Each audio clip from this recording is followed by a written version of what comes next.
Hello, and welcome to Dungeons and Devs, the show where a bunch of game developers get together, play D&D, talk about game dev related shit, and just have a good old time.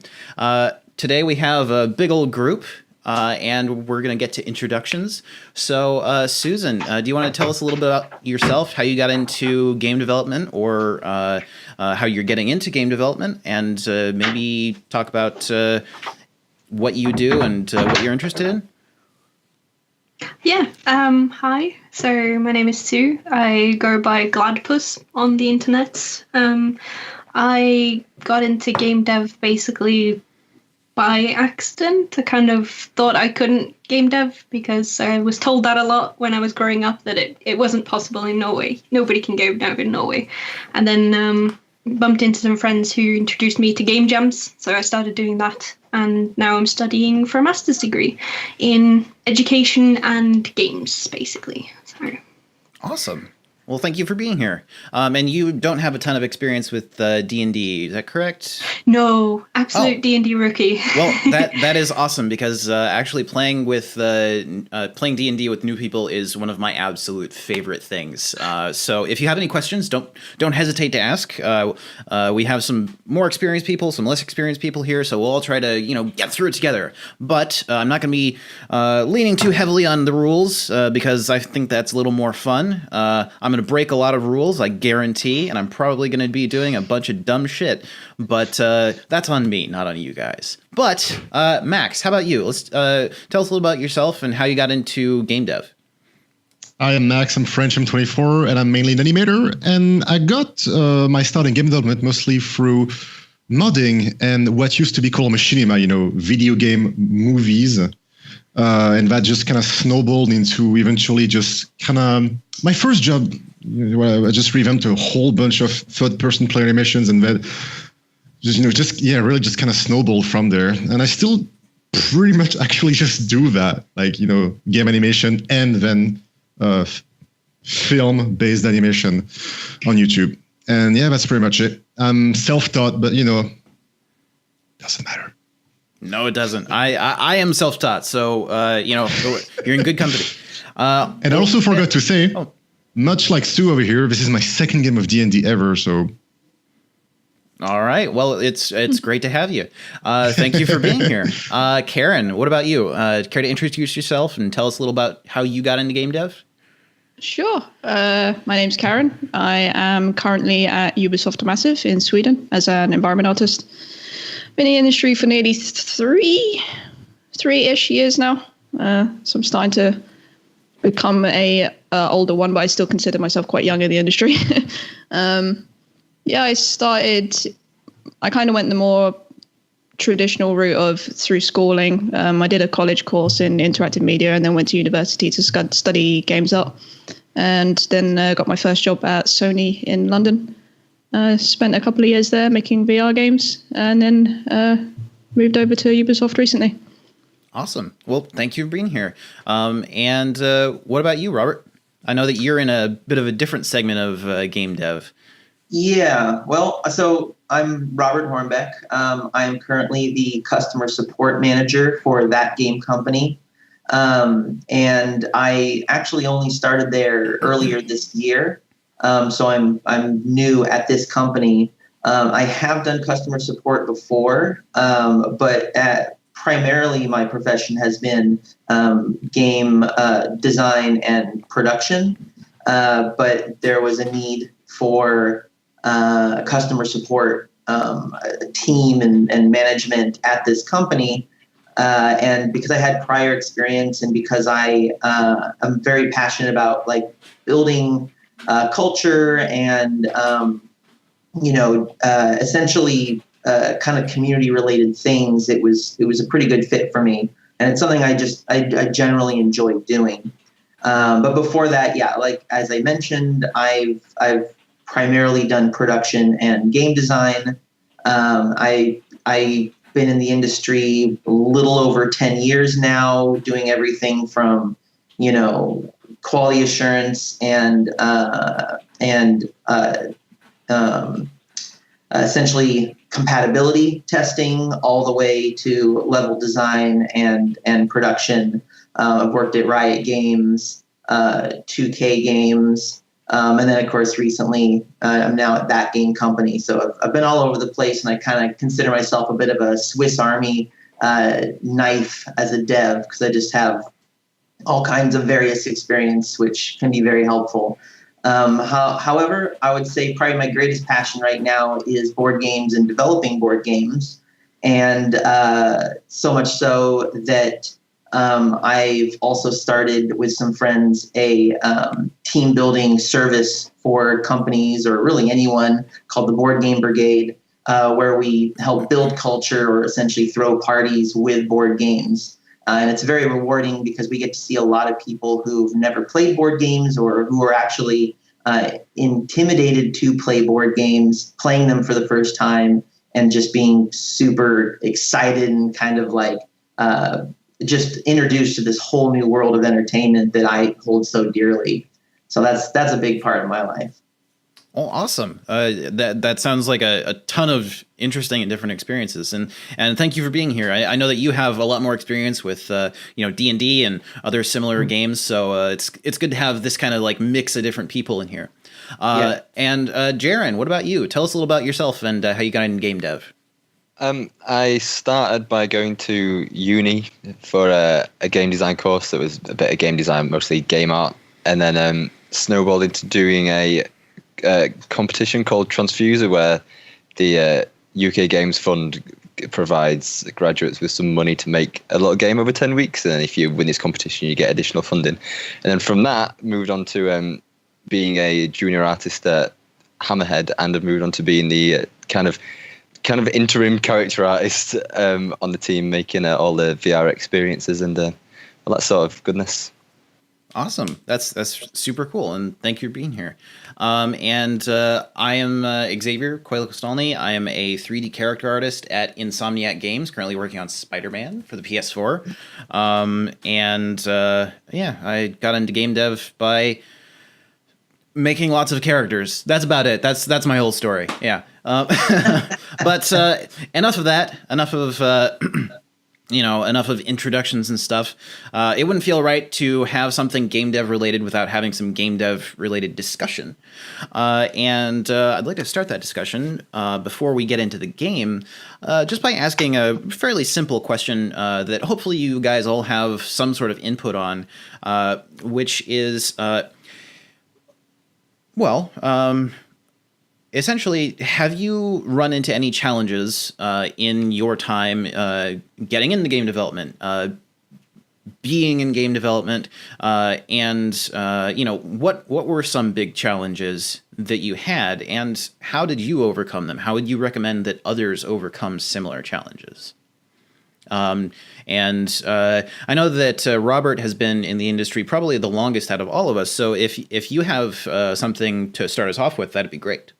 Actually, yeah. Whenever I talk to people who are, looking to pursue a career in video game development, whatever field or like department they're looking for, I would say probably the best piece of advice that I give right up front, which I kind of wish I had known when I had started, was that everyone's journey is going to be different, and to embrace that and to be prepared for that. The question I would commonly ask when I first kind of started pursuing the industry was, what is my career path? Like, what are the stepping stones that I need to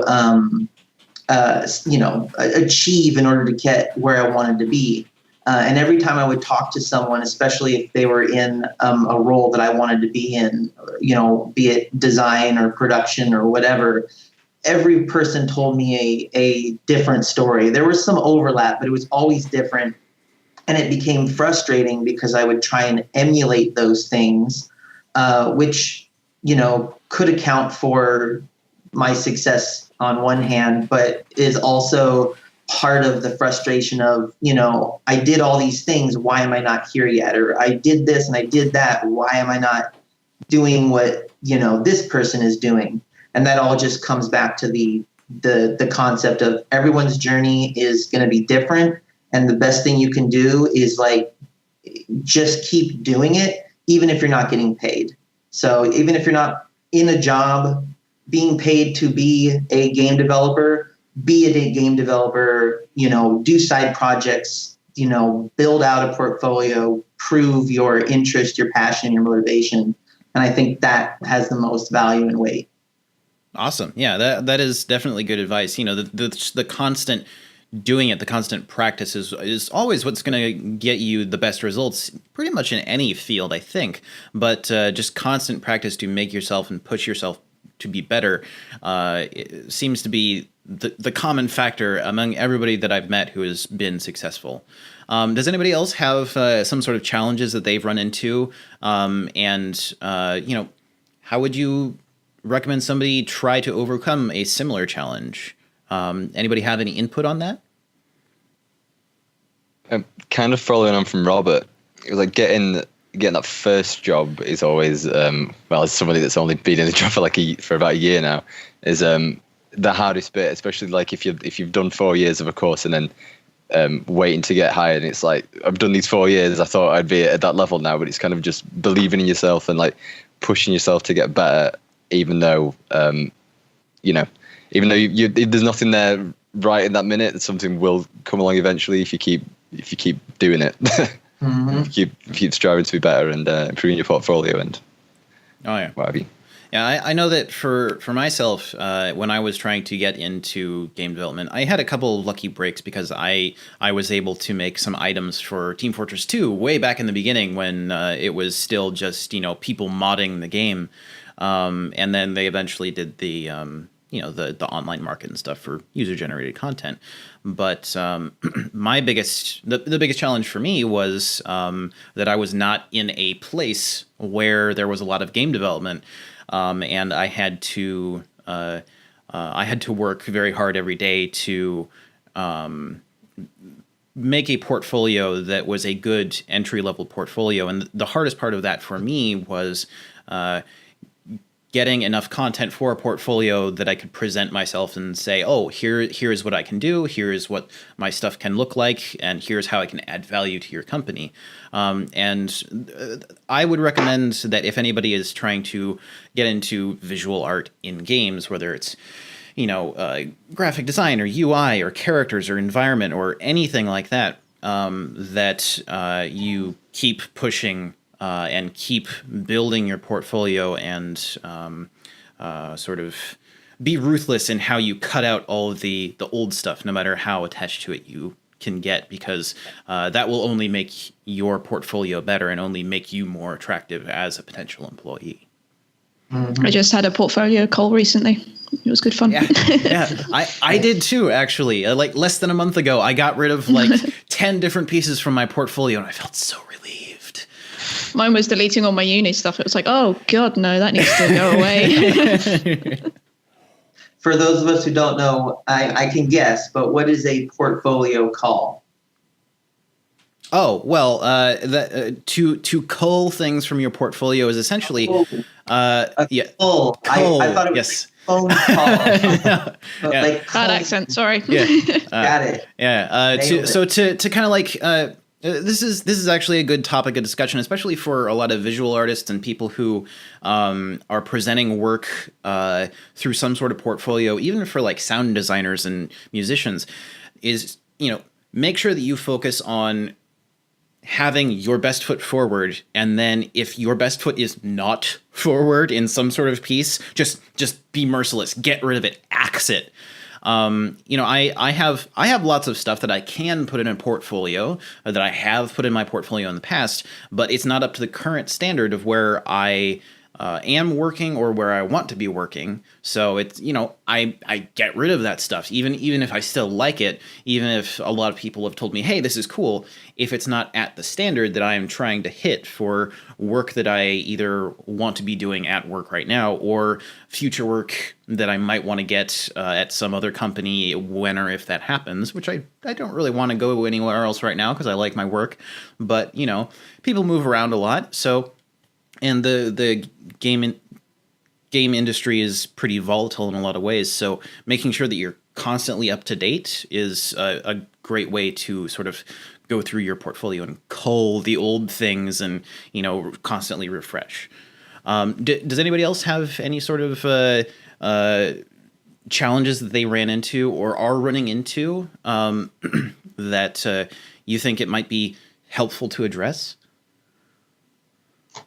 I guess the challenge I had, I briefly touched on in my introduction, was I ended up being very much discouraged from pursuing game dev. When I was in school, I didn't know a clear path to actually get into game dev from a school point of view. And for my parents, it was very important that I actually finished all my education before I pursued any career at all. And I had a lot of anxiety back then, really low self-confidence. I ended up sort of shelving my dream of becoming a game dev because I thought I couldn't do it. So I wish someone back then had been there and told me, like, it's possible. Just do it. Just do it. Just try making stuff. Just start doing things. Just, like, even if you have no idea what you're doing, just start doing stuff. Because that's what I ended up doing eventually after some trials and tribulations. So for me, it was just the fact that I got discouraged all the time, and knowing now that I can do it. It's totally possible. If you want it hard enough, then you're going to be able to do it. Yeah, that's definitely a very good point. And I know that a lot of us kind of got into game development after realizing that people actually they make games and it's a job, right? Back in, say, the 90s or early 2000s, you wouldn't really know that game development was a business, right? You'd just think, oh, this is, the games just kind of appear on the shelf at the store and I just go and grab it and I play the game and then that's it. But there are actually people who make them. And for a lot of people out there, there was that sort of realization at some point. And I think that's an important thing to note about the current game dev climate is that there are more people who are now more aware of the fact that it's a job, and they can now follow sort of in your footsteps, right? And say, oh, this is a thing that I can do. It also reminds me, and I remember back in high school, we had essentially kind of a college prep counselor, if you will. And we would be invited in from time to time to speak with them for not very long, but they would talk to us about what we want to pursue and what colleges would be good for that. And I remember the first session I had, I told the counselor, I said I wanted to develop video games, and they kind of smiled at me and was like, that sounds fun, cute. Don't you want an adult job? And honestly, at the time, I was like, oh gosh, maybe they're right. Am I living in some kind of dream? And they kind of pushed me essentially towards programming and said, you should maybe be a software engineer, because then maybe you can make games on the side for fun, but be a software engineer. But yeah, looking back on that, I kind of laugh now and feel bad for anyone else who didn't stick with it and kind of see past the ignorance of, oh, it's just it's just for kids. And don't get discouraged. Yeah, that's definitely a good point. And I've heard that story a lot from other people, is the not understanding that it is actually a career path. It's not just like, oh, you go and you play games for 8 hours a day. You go and you work. But people don't really understand it because it's just not common knowledge right now. Or it's more common knowledge now, but it was much less common knowledge several years ago. Mm. Well, I was also yeah. looking around. Just wanted to add, Sue, right? You were mentioning that you weren't really sure about, like, I guess you didn't have a lot of access to the industry. And I was trying to remember where Supercell, the company Supercell, was based. And is it Finland?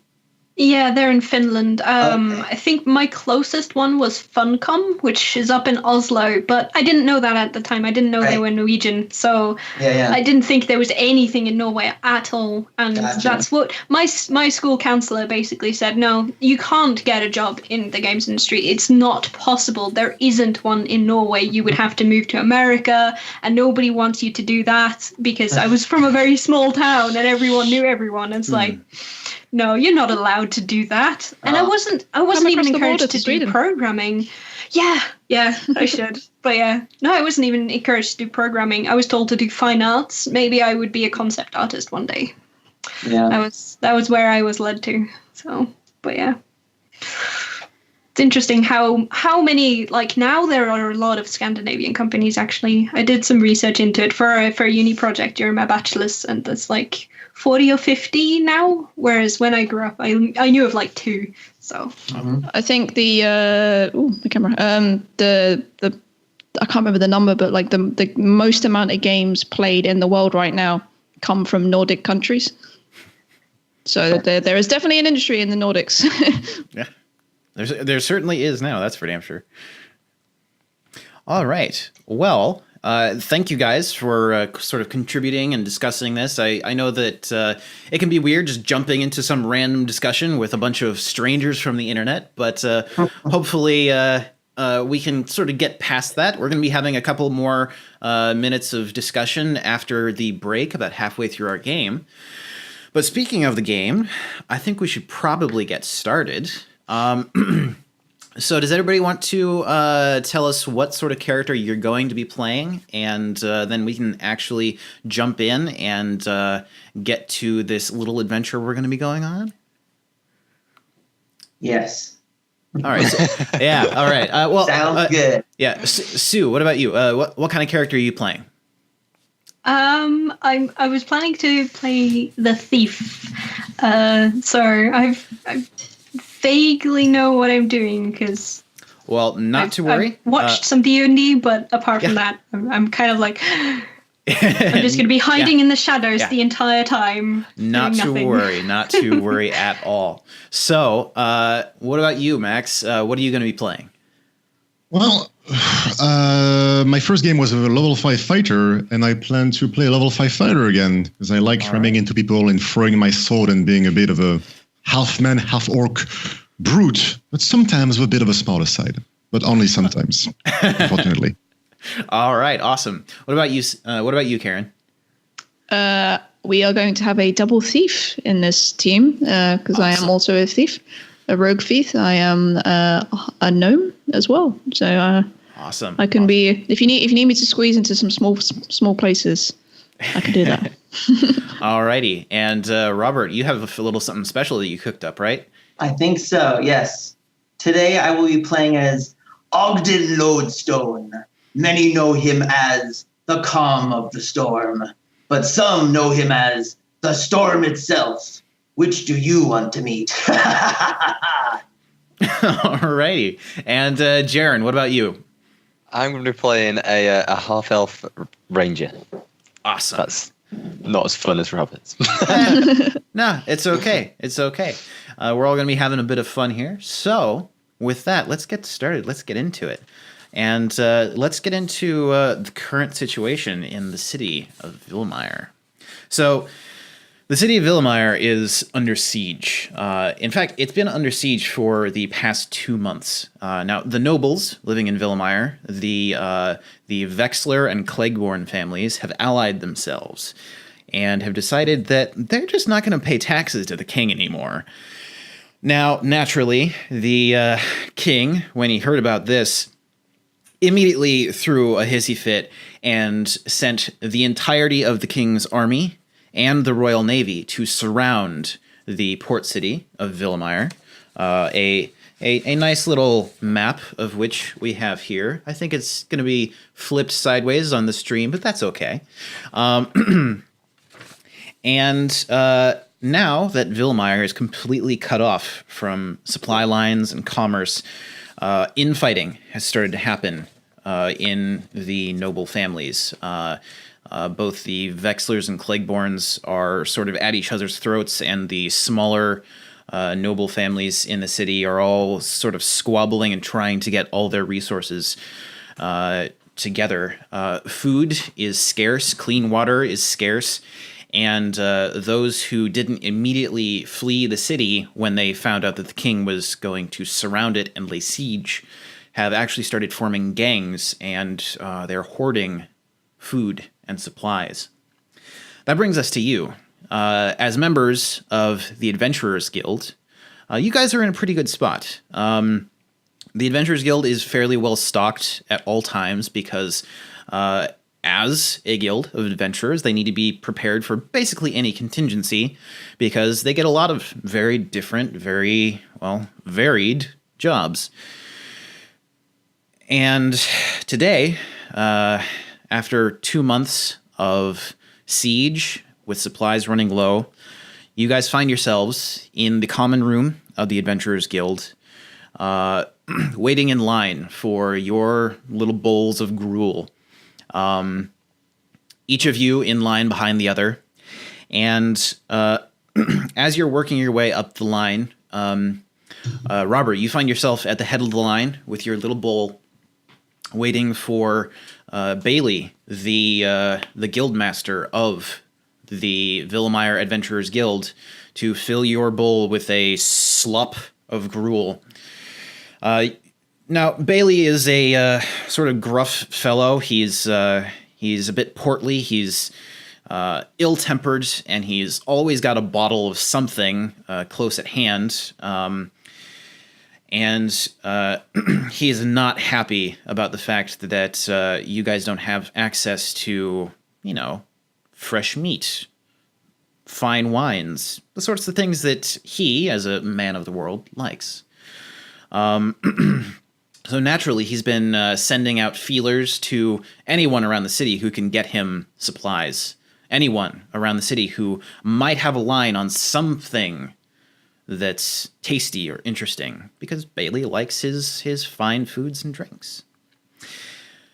And to Bailey's pleasure, as he slops a ladle full of gruel into your bowl and shoves you aside, someone comes in the door to the common room. Bailey sort of looks up as he sort of shoves you past, and looks just past you, Karen, sort of looking around, and he says, "Ah, Vadim! Oh, thank God! I've been waiting for you all day. What took you so long?" And looking back to the door of the common room, you see a tall, thin man. It looks like he's probably a half-elf, though he has lots of scars on his face. And a few of you would actually recognize this man as Vadim of Vadim's Tavern. He is the owner of a local hotspot where lots of people go to get food and drink. And Vadim actually walks straight past the line up to Bailey, wordless, shakes his hand, and whispers in Bailey's ear. And you guys see that Vadim cracks Bailey cracks a huge smile, and he actually grabs your arm, Robert, and he says, "Wait, come with me." And then he gestures to the rest of you. You can see him sort of counting. It's 1, 2, 3. You four as well. Come on. And he gestures to follow you and Vadim back into the office of the Guildmaster. And as you pile into this office, Bailey and Vadim sit down across from each other at a desk, and Vadim turns to all of you, looks you up and down, appraising his situation, and turns back to Bailey and says, "Bailey, I've done it. I've gotten word from my sister.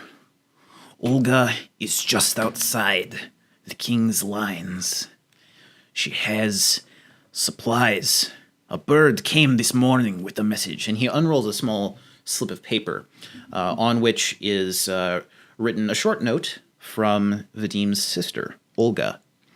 And it basically just gives a vague location in the woods outside of Villamire to the west. And Vadim continues. He says, "Now, I know that things are tough right now, but Olga was outside the city when the king approached. She has crates of supplies on her cart.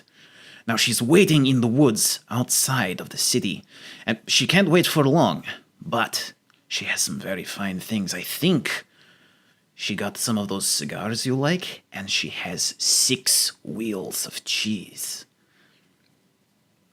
I'm sipping the soup quite loudly. I freaking love cheese. And with this, both Bailey and Vadim turn to you, and Vadim says, "You look like you will be able to get out there and come back. You're some pretty tough characters, I think. What do you think? Do you want to get some fresh fruits? Do you want to get some cheese? You want to split Yes. the profits?" I want the My cheese eyes as well. light up at the sound of cheese. All right. Now, Olga can't stay in the woods for very long. The king's scouts have, they're looking all around outside the city, trying to find people who are, getting in and out of the city. It's dangerous out there, but she can stay for probably another day. She'll probably leave tomorrow night, sometime around midnight. So you have until then if you want to get out there and get back. I don't know how you're going to do it, but that's why we come to the Adventurers Guild, right? So, I don't want to know. I want plausible deniability. But when you get the supplies, bring them back to my tavern. And I would suggest you do it at night so that no one sees you. Other than that, it's all yours. And with that, Vadim stands up and just walks right past you guys really quickly, trying to brush past to avoid any questions. And you hear the front door of the common room kind of open and then slam closed. And with that, Bailey looks at you all and he's like, "Well, what are you waiting for?" I cast my bowl aside and I kind of stretch my back. I'm ready. I'm in. I pick up his bowl because nobody's wasting that food. What if we don't get the cheese? So on that note, actually, as you toss your bowl to the side, Bailey kind of he looks at you and looks back to the bowl and he's like, "What the fuck? Why did you do that? Oh, this is a mess. Clean that up." Ogden lowers his head a bit and he goes to find a mop. All right, do a cleaning check. No. So, if you guys are all interested in participating, which I hope you are, because I mean, there's all kinds of good stuff in it for you: fresh fruits, vegetables, cheese, maybe some ale. After a couple of hours of preparation, it is now just approaching noon. The sun is high in the sky. It's a bit of a chilly morning, bit of a chilly day right now. It's approaching winter, but it's clear out. The sun is shining, and in the distance you can hear the food gangs sort of pounding around and making noise as they go house to house, trying to collect as much supplies as they can. What do you want to do, and how are you going to get out of the city? So, according to our maps, do we know where his sister is? Roundabouts? His sister is in the woods to the west of the city. To the west, okay. So just Which is beyond outside the walls. Yeah, it's outside the walls. Yeah. Just beyond the edge of the map that you guys have.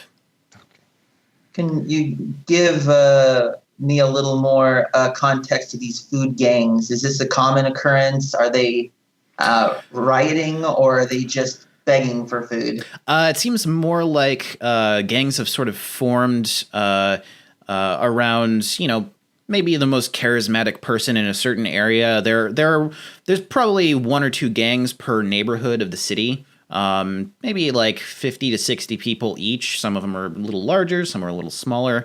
And they basically just go door to door, essentially running a protection racket in exchange for food. Because at this point, gold has become pretty much useless because all that anybody wants is food.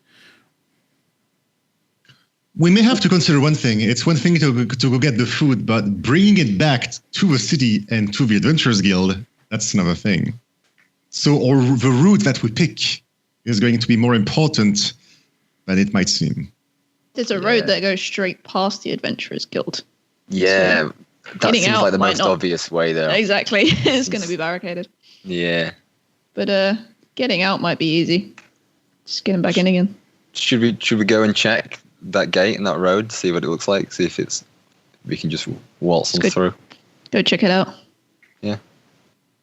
All right. So heading down to the the southwestern gate. It's a pretty familiar sight to you guys, having been here in this situation for a couple of months. As you approach the gate, there are guards from the noble families who are stationed there. Several of them, several families' guards are sort of posted there, and they're all kind of giving each other the stink eye because nobody wants to make the first move to start the actual fighting of the infighting, but there is tension. But looking at the gate, you can see that this large gate, which is, it's probably 20 feet tall and 15 feet wide. These big solid oak doors that are probably, good 8 inches thick. They've been barred and barricaded with large chunks of wood. People have, just tossed big boulders, and there are some barrels and stuff that have been tossed up there. It's basically like, somebody tore off a door from an old abandoned house and tossed it up there just to block this gate. It looks like it's completely barricaded, and in kind of a haphazard way, but you can tell that the actual defenses of the city are pretty decent in addition to all this sort of haphazard barricading. So despite the obvious barricading, Ogden still feels compelled to try and open the door. All right. So how do you want to do that? He's going to try and push to open. Okay. Before identifying whether or not it can be pulled to open. It says pull in the center of it. So walking up to the door, you sort of stumble over some crates and some just boards with nails on them, and you climb up to the door, and you're a good 10 feet up now on top of just what looks almost like a collapsed house worth of just crap, and you just kind of go and shove on the door. Do a strength check. All right, here we go. We've got a 21. 21. Yeah, you managed to kind of rattle the door a bit, it looks like this door is built to push out, but it also has big planks across it that are about that big, and there are big just piles of shit at the base. You can't really push it open. I turn to the group and I say, "The door's locked." No shit. I understand that we really want the cheese, but if we open this door, then aren't the army just going to walk straight in and fuck everyone up? We just do with the entire city for 6 wheels of cheese. It's worth it. Cheese is good. I agree. So this entire time, all of the guards have just been looking at you like you are a completely insane person. Just FYI. Remember, he is also the storm. So. Yes. Sue, what were you gonna say? Oh, can I slip slightly down from the gate along the wall and see if there's somewhere I can climb up onto the wall and see what's on the other side, if it's barricaded there, if there's guards? Yeah, there actually off to the left there is a covered stairway that goes up the side of the wall, and nobody really stops you from going up there because, I mean, what are you going to do on top of the wall? I mean, the guards kind of look at you funny, but it looks like they have people, coming and looking over the wall pretty regularly anyway, so they don't stop you. And yeah, walking up there onto the wall, you can see over the rest of the city, and then out across the slums and out to the fields just outside the slums, you can actually see the line of the Royal Army has been set up with all sorts of ballistas and various types of catapults. You can see an extensive tent city that actually extends out for maybe a half mile deep and, or I guess like maybe a kilometer, and then maybe 2 to 3 kilometers wide, and it just kind of stretches in a big curve that, looking out in the distance, you can see it goes all the way around the city.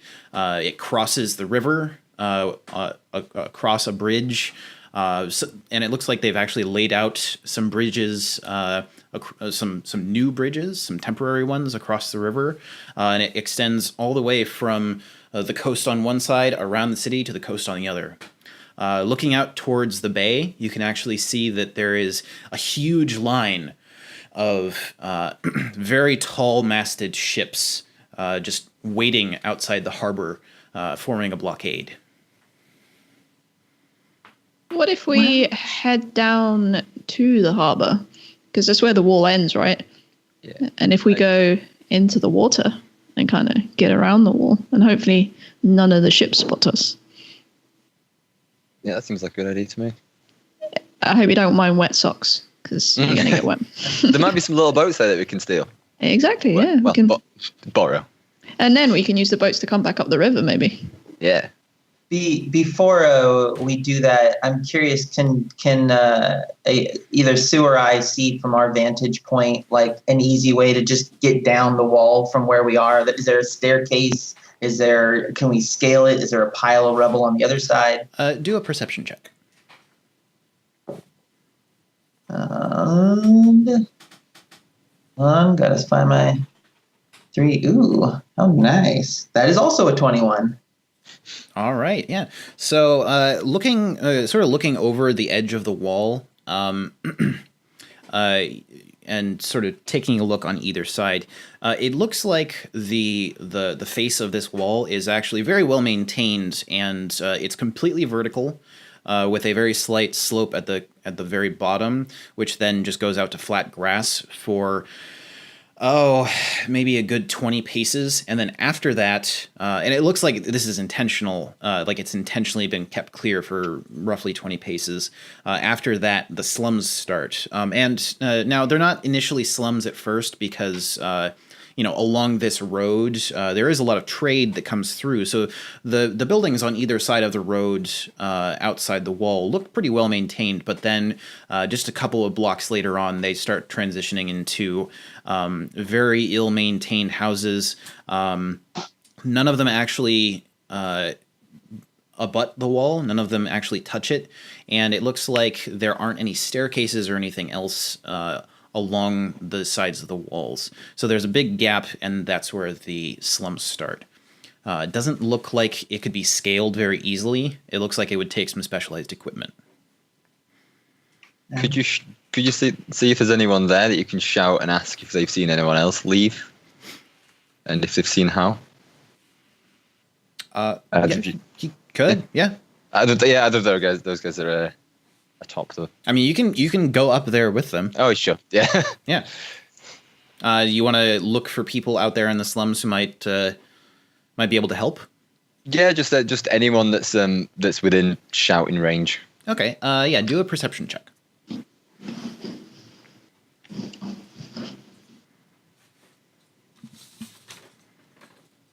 That's a 5. Yeah.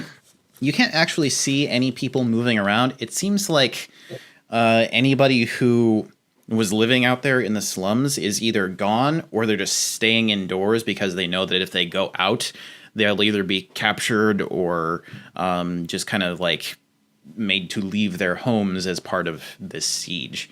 Most of the lines of the king's army are outside of the slums, which extend pretty far outside the city. But it's pretty clear that the king's army has come through and cleared out a lot of areas of these slums to make it easier once they actually get up to the walls.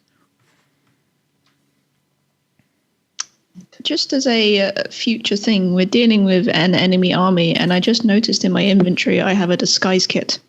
So that could be handy later. I think I do have a rope, so if we found somewhere where we wouldn't instantly be spotted, we could maybe shimmy down the rope on the outside of the wall. Well, I could be wrong, but I would imagine that the army on the outside wouldn't mind us coming out. It's more. I'm curious how well they can see the wall. Like if scaling the wall is even a big deal at this point. I think I'd still like to go down to the harbour and try and grab a boat. All right, that might be an easier way to move things too. Yeah, and we're not going to be able to easily get back up the wall. Yeah, I agree with the harbor plan.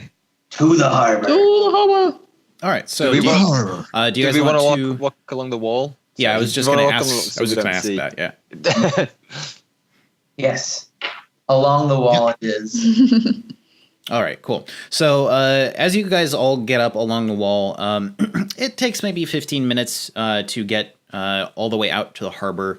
A couple of guards who are stationed on the wall do stop and ask you questions, but once they realize that you're all from the Adventurers Guild, they sort of let you pass because they know that if you guys are out doing something as a group, you probably have a plan, which is in these times usually going to benefit the city. So they just kind of brush you past and get along with their day. And coming to the end of this large wall, it ends at a large sort of structure. It's not quite a tower. It is slightly raised above the rest of the wall. It's just a few steps up, and it's a large round space that has various defensive measures on it, along with a not quite a tent, but more of just like almost like a gazebo that's been built right in the center, but then it has clear space around it. And there are actually some heavy crossbows mounted on big stands on this large structure at the end of the wall. And looking out, you can see the entire harbor as it stretches off into the haze. You can see the line of the king's ships, the Royal Navy. And you can also see the end of the lines on the beach just off to the southwest.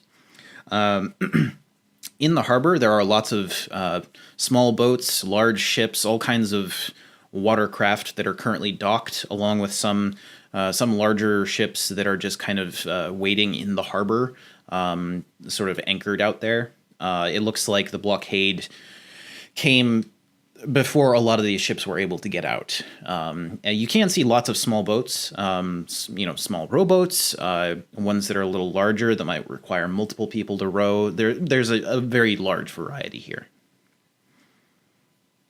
Did you say there's a beach? So are these ships in the water or are they beached? Where the harbor is, it's a bit deeper, but then as the coastline extends outward to the southwest, it transitions from kind of a sheer drop-off to sort of rocky and then more sandy beaches the farther it goes along. Okay, so we could run a boat straight up. What's the weather like here along the coastline? It's very clear right now. It's kind of chilly, and right here at the harbor, it's actually a bit windy. You can see that all the ships have their sails down so as not to move. There is a breeze coming in from the east, and but it's not like choppy or anything. It's pretty mild right now, although pretty cold. Gotcha. Okay. Do we see an easy way down to the coast and the boats that we might be able to acquire? There is a stairway going down directly to the level of the harbor, and it looks like the harbor has a wide avenue going along the entire length of it, which allows for easy transport from ships to warehouses or businesses or whatever. This is one area of the city that is essentially like an open air market in addition to being a harbor, because so much stuff comes in and out. So there's a lot of space to move around. And it's pretty easy to get to and from land onto docks. Let's go shopping then. What kind of boat do we want? Why don't we just find a nice little rowing boat with nobody near it, and we'll just accidentally get in it and accidentally row away. I think we need something bigger. If we're going to bring like 6 wheels of cheese. True. They are big. One per person. I'll happily take the rowing boat, leave you guys there and put all the cheese on the boat to bring it back. So. Yeah. We could either do 2 small rowing boats or a slightly bigger one. Slightly bigger one would probably be easier though. Let's do a big one. But will less ones look less suspicious? Smaller ones look less suspicious. Is it also possible that taking 2 small boats, might be even less suspicious? Go big or go home. 2 very small boats. Or perhaps still on the warships. Or perhaps we could move ahead and see what the actual cargo is that we need, and then return for whatever sort of device we need to pick it up. Because perhaps these things are already in carts or in things that could be moved themselves, and we can utilize that. Because I'm sure they're not just carrying around wheels of cheese. Things often. Let's grab some small rowing boats then and just quickly row around, because we've still got to get over the wall. The easiest way will be to row around the wall extends maybe 10 or 15 paces out from the line of the harbor, or the line of the main avenue that goes along the harbor. And then it has the large round sort of bolstered area, and from there it's just open water.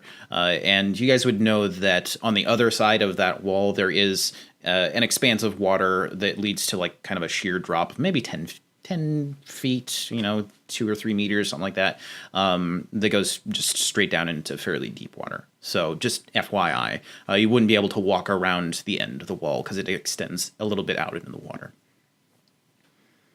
I'm thinking if we're being sent to retrieve food, it's probably not gonna all fit into a rowboat, like a single rowboat. Now that I think about it, we would probably need a ship on the bigger side of things. Because if it was like a quote unquote cargo of food that was being delivered, and if it was big enough to warrant, being attacked, yeah, I do think we need like bigger ship, literally. I'm sure there's somebody that we can pay that'll take us there. Are there any sailory looking people around? There are. You could see a few people just moving around in general. There isn't a lot of movement around the docks. Do a perception check. I have lost roll 20. Where's it gone? 1d20 plus.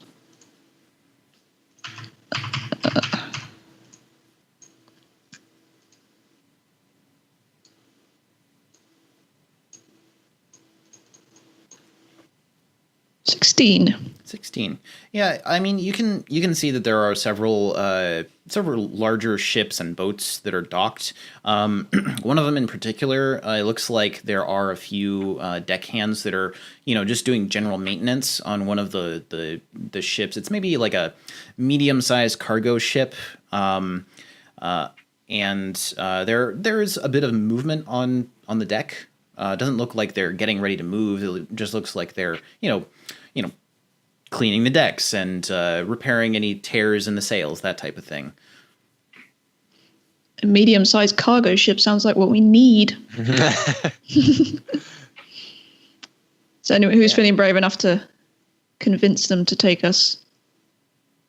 Shall I go talk to him? Do it. I have Whoever talks to them better be really convincing, because remember, in these trying times of hunger and drought, whoever we bring along with our plan might be tempted to rat us out or take some stuff for themselves. So be careful who we pick. My charisma is only +1, and my persuasion is also only +1. So I'll just yell at them really loudly, and nothing would happen. So. We might have to do the not very noble thing of convincing them at not gunpoint, but sword tip. We'll see. All right. So what are you guys doing? I shall check my charisma, which is probably not as it's -1. Ogden, getting a sense for what comes next, decides to start walking towards the ship. All right. So walking towards this ship, this is generally a place where there are a lot of people. So it's a little odd walking around here, seeing that it's mostly empty. People, there's not a lot of stuff to sell. There aren't no freight is coming in and out. So it feels a little odd, a little unnaturally quiet. And as you approach this large creaking ship, you can see that it's just swaying a little bit in the tide. It does have its gangplank down onto the dock, and you can see maybe 4 or 5 people moving around on deck doing various maintenance chores. Do a perception check, just as That is 16. 16, yeah. So walking up, you can see that, these are mostly just looks like crew members. Although you do get the impression that at least one of them is kind of giving orders or telling people what to do. It's a sort of an older woman, maybe in her mid 40s, with dark hair that has sort of a gray streak running through it. You can see that she's wearing a long coat, which looks like it's very warm to kind of protect against the elements.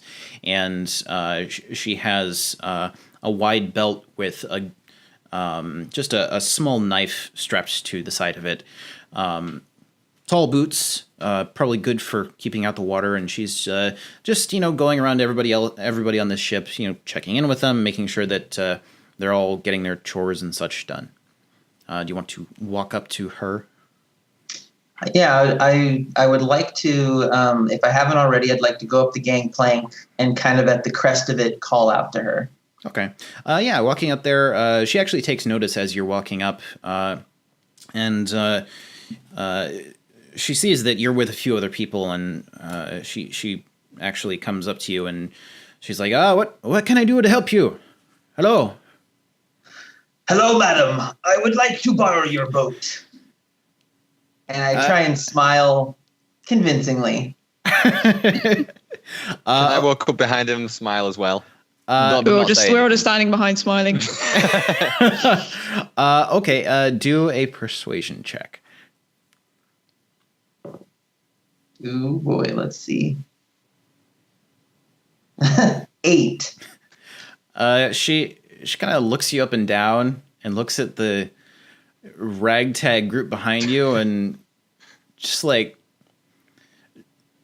okay, so you can borrow my boat when you pry it from my cold dead hands. Yeah, get the fuck off my boat. I'm not looking for any sort of weird religious weirdos or anything like that. No, this is not the time for this.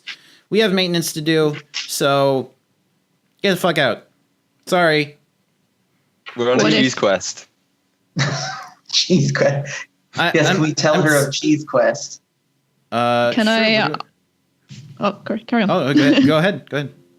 I was gonna ask if there is anything she would persuade her to let us use her boat. Does she need anything? I need to get this shipment that's rotting in my my hold out, but you can see that and she kind of gestures out to the blockade. There are a couple of things in the way. So What if we could assist you with that? If you can assist me with that, you can borrow my boat, sure. And it's a ship, honey. It's a boat at most. It's a. All right, sure, yeah. It would have to be a post help, as in we need your boat first, and then if we can use your boat, we can deal with the blockade afterwards.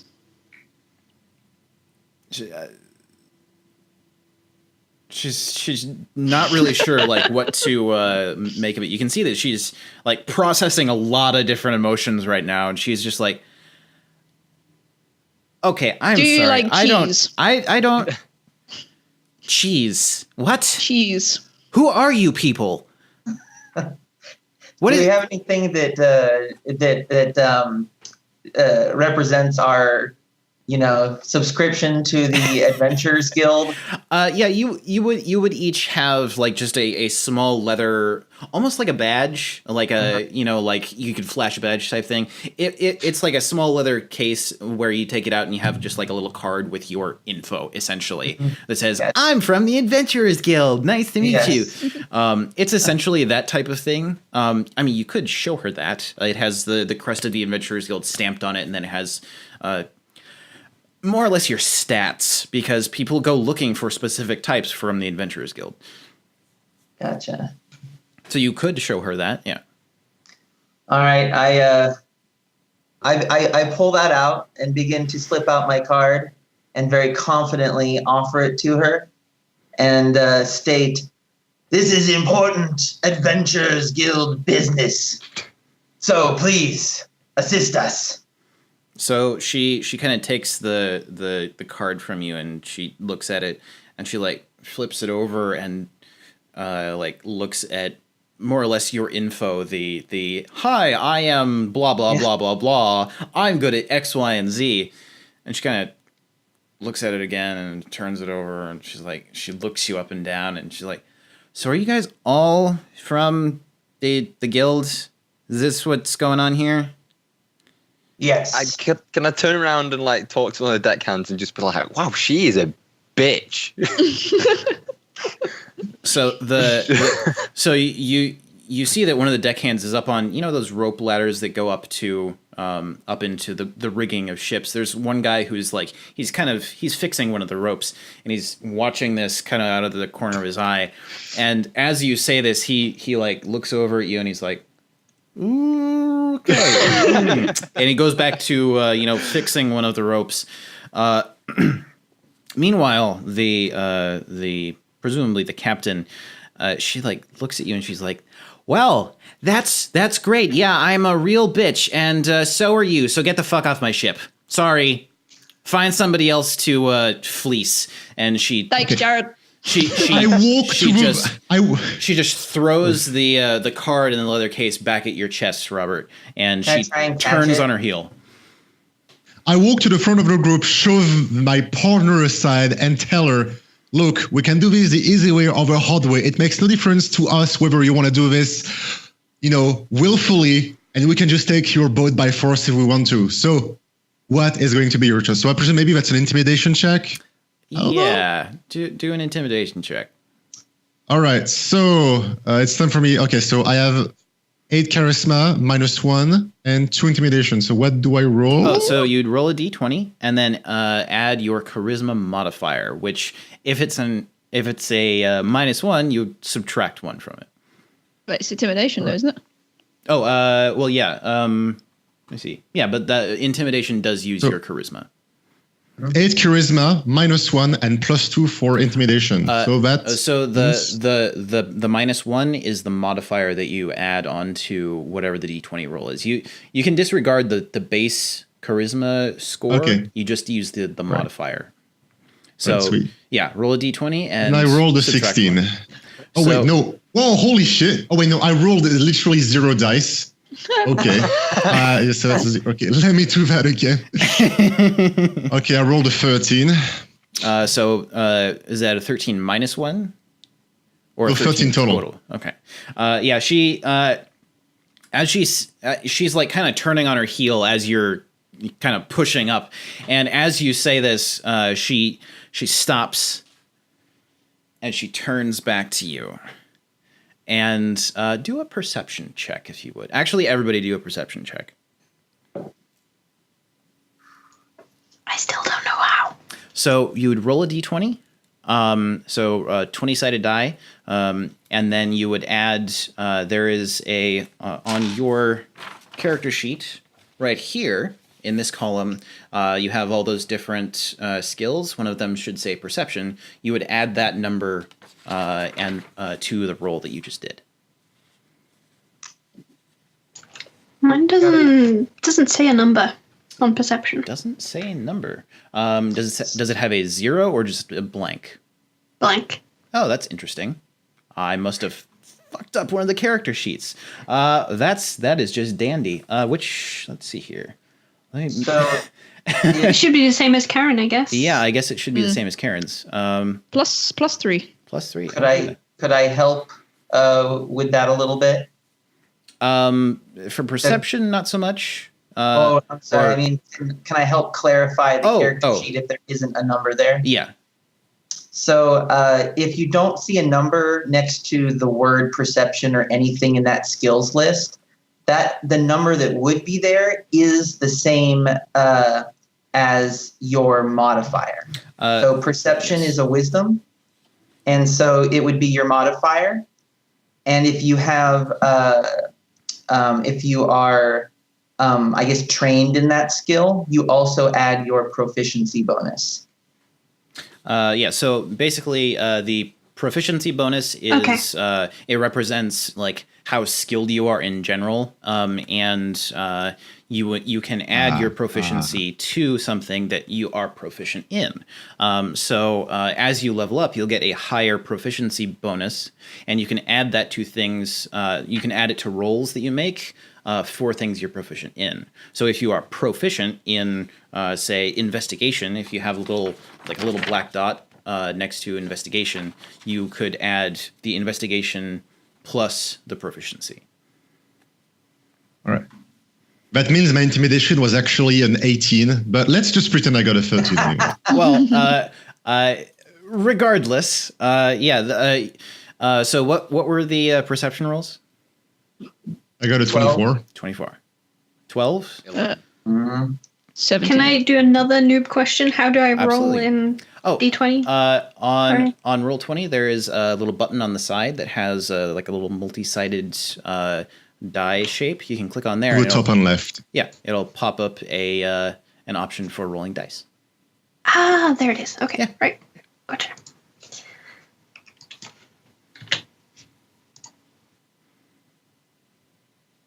I got 23. All right. Is that 2 natural 20s in one roll? Max and Sue, that's... Yeah. So, I mean, basically everybody here would see sort of what's going on, but the more perceptive among you would realize that it's not just the captain who is sort of like turning back slowly to look at you. As you sort of look around and get a feel for what's going on the deck of this ship, you realize, oh, the rest of the crew is now paying very close attention to what's going on. And you can see that a few of them are actually reaching for knives, swords on their belts, that type of thing. You can actually see someone over on the you guys are close to the stern of the ship. Up at the bow, there is a guy up on the upper level on the poop deck who is actually drawing a very, very large flintlock pistol from his belt. It looks like this thing is probably that long. You'd have to hold it with 2 hands. It's almost like a sawn-off shotgun. He pulls it out of his belt and holds it with one hand, and you can see that he has these big, ropey forearm muscles that are used to climbing ropes and doing all sorts of stuff on a ship. And he could probably handle this thing really easily with just one hand. And everybody's just moving a step or two towards you. Ogden would like to ready an action. If anyone were to rush us or run towards us, I would like to attempt to grab them. Okay. So I'd like to ready that. Okay. And I also kind of say under my breath, I guess we're chaotic neutral now. All right. Can I grab Max and just be like, he didn't mean it. He's a half orc. He doesn't know our human ways. Please ignore him. Please don't shoot us with your shotgun. Yes. We are I not your nervously enemy. nod along with what he's saying. All right. Jaren, do a persuasion check with disadvantage. So roll twice and take the lower of the two. Well, there we go. All right. So with that spectacular 8, the captain actually fully turns back to you guys. She doesn't have any weapons aside from the small knife on her belt that you can see, but she just kind of puts her hands on her hips, straightens up a little, and looks each of you in the eyes, just going down the line, and then says, "Get the fuck off my ship." I Can comply. I just say to everyone, like, maybe we can find another boat? Yeah, maybe. I can row. I got strong arms. We should row. Let's row. Let's go. Let's row. Yes, let's just leave. Let's just dive off of the ship.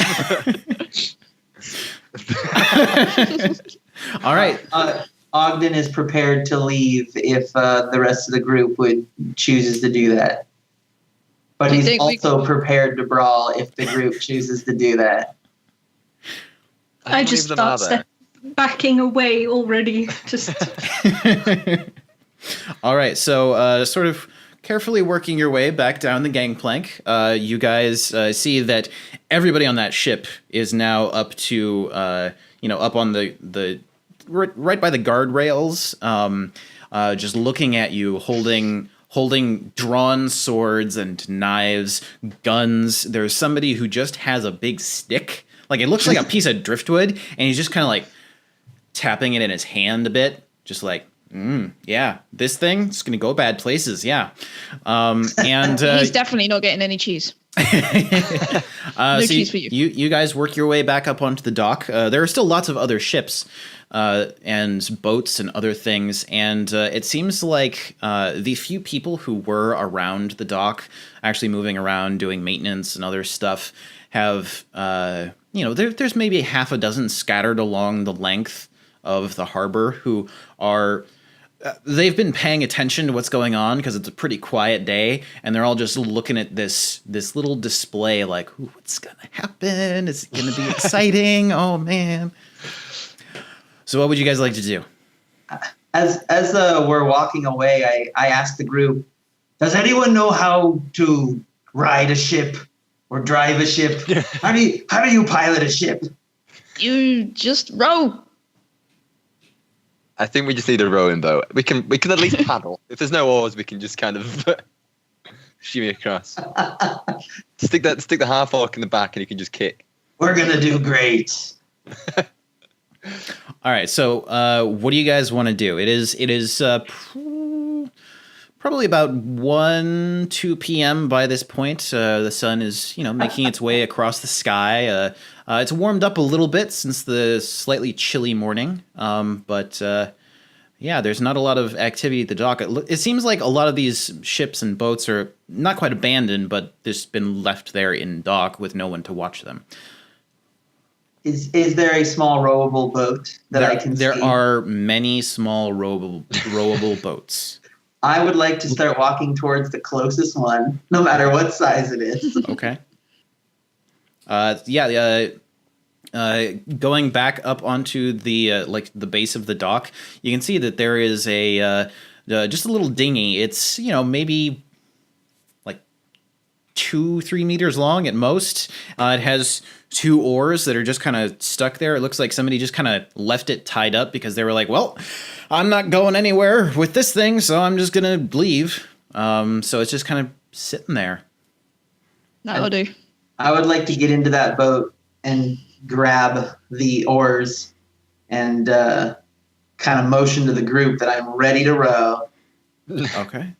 Should we take 2 if they're only that big? Yeah, I would like to look around for another one, second boat. They're looking at a couple of these docks farther down. You can see that there's another similar one, roughly the same size, different maybe make and model, but similar type of boat.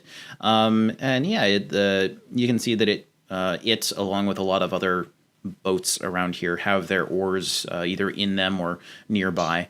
And yeah, you could just hop in and start paddling if you wanted to. I'll hop into a it. different boat and just sit down. I'll get in it. Now. I'll get in it, but I'll just the lounge. I'm All not gonna row. I'm just gonna sit there at the back. All right, Max, do a dexterity check or an acrobatics check. To jump into this little tiny boat. All right, so I have 13 plus 1. So Is this my boat he's jumping into, or several? it could be either one. I mean, which one do you want to jump into? There are 2 options here. You said it was athletics, right? It's going to be acrobatics. Oh, sorry, acrobatics, right? Yes. Yeah. So I see if I have +1 to acrobatics and +1 to dexterity, does that mean I get a +2? No, you would just use the one that's in the acrobatics. So what's the total? 9. 9. Yeah, as you hop down into this boat, your foot catches on one of the slats that's strung across to sort of sit on. Your foot catches on it. The other one twists under you. You fall over as this boat starts rocking back and forth like this, just splashing water everywhere, and you sort of stumble flat on your face into this now rocking boat with your friend at the rear of it. That's exactly what I do in real life too, so. Graceful, my friend. Graceful. Thank you, my friend. All right, so what are you guys doing? I'm going to start rowing. All right. I'm only little, so I'm getting in with you. And I'm rowing in the other boat. Who's in which boat? Yeah. So we have Robert's boat, which has Robert, Max, and then Sue. You had your boat, correct? So who's going with whom? Oh, I was in Sue's boat. Oh, you're in Sue's boat. Well, yes. I still said what I said. Okay. I'll get in Rob's boat. I want the big guy to row. All right. Yeah, I'm going to join that boat, but I'm not. I'm strictly no rowing. No, this is a no row zone. The no row zone. All right. Cool. So you guys just start rowing out into the harbor. What are you doing? Are you going to try to go along the coast or go out to the blockade? What's the plan here? Is there a plan here? I think we should get along the coast and beach ourselves up outside the wall. Yeah. Yes, I listen to that guidance and try to row as best I can. I'm just on the end. Forward. Yeah. All right. So rowing around that big sort of bolstered bit of wall that projects out into the harbor, you can see that the fairly high drop sort of slowly transitions into a rocky and then sandy beach. You can see that maybe half a kilometer further on, there are some tents and small structures on the beach where the King's Army have set up a small temporary dock for people coming in from the Navy. And there's a bit of motion back and forth. You can't really pick out specific people, but you can see a bit of movement out there. You just want to go out onto the beach? Is that what you're doing? What are you doing? Like, I don't know what's going on here. I think we're just trying to get around that seawall. So, yeah, I would say as soon as we can get ourselves on the other side, probably getting out of the boats and going on foot, even through the slums if we have to, would be best. Could we try and row around the blockade, though? Because otherwise, aren't we just going to walk into the army and they're just going to be like, who are you guys? What are you doing here? You know, well, blockade is also the army, so I would hate to be in a little rowboat when they see. However, I am also the storm. I suggest to the group that I could create a fog cloud that could obscure us while we are out here. Do it. On a clear day, that doesn't seem like a super cool idea, and it's probably just going to draw more attention to us. I mean, Ogden thinks it's a great idea, despite that fact. I think it's so We're already suspicious enough as this ragtag team, so let's not make ourselves look like monsters. Fog it. Fog it up. I hear one fog. Any other one? Anyone? No fog. One against fog? Do the fog. Do the thing.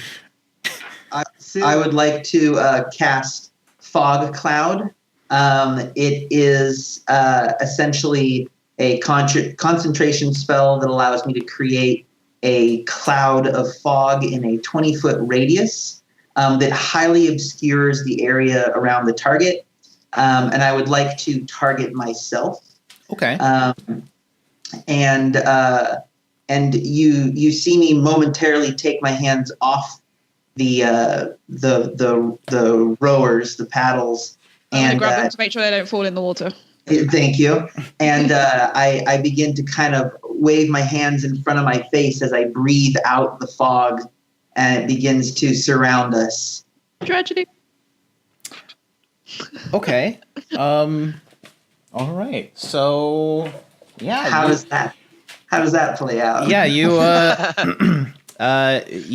cast this magical fog, which sort of starts to emanate essentially from your body. It actually, because you've cast it on yourself, it just sort of like you feel like dew starting to form all over your entire body, and you guys can see, taking a look at him, that little droplets are starting to form just everywhere, all over his entire surface. His hair starts to get wet, and mist starts to just emanate from every single surface of his body, and starts to spread out very rapidly.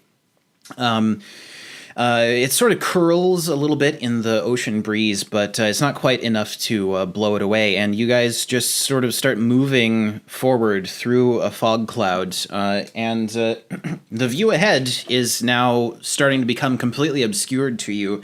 As you... Does anyone know where the wall is? Yeah, you really... You can't see anything at this point. It looks like just bright white fog in all directions aside from the water below you. I need everyone to do a perception check. I knew we shouldn't have done this. 18. Oh, an actual 20. 20. Mm-hmm. It's a nice change. Oh. 20.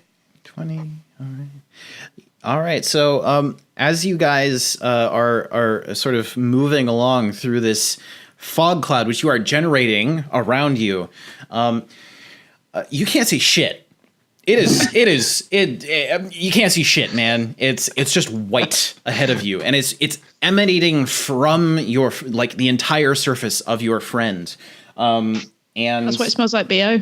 it actually does very slightly smell like body odor or just like person, because it's picked up a little of him as it's emanated. Like a old sauna. Almost Is like our a boat behind or ahead of him? you would be probably like Side by side ish. a little bit ahead and off to the side. You'd be within 20 feet if you wanted to be within this cloud of fog. Yeah, I mean, you guys are now just rowing blindly. It's interesting. It's quite an experience. It's a little bit chilly, kind of wet. I confidently row forward. All right. I suggest that our boat veers off a bit, sort of to the edge of the fog, so we can maybe see something and not just crash directly into something. Okay. All we need to do is head west. How's this gonna work? Let me see here. And this lasts for an hour. Yeah, an hour of concentration. Yeah. Sue, can I get an investigation check from you? Because you're essentially trying to get you're trying to look for a specific spot where you can see but not be seen, and this type of thing. Is that just so it's +3? All right. Or is it plus 3 and my intelligence? It'll be you'd roll a d20 and then add whatever it says for investigation in this column. Again, blank. Oh, it's got a dot, but it's interesting. The Well, numbers are if looks like I screwed up that PDF for you. But so the blank's whatever the modifier is. Yeah, it'll be whatever your modifier is, and if it has a little dot, then it'll also be plus your proficiency modifier, which should be a plus 3. So, what's your intelligence? Plus 6. I believe that'll be a plus 6. Yeah. So okay. Roll a d20 and add 6. Let me open 15. Great. 15.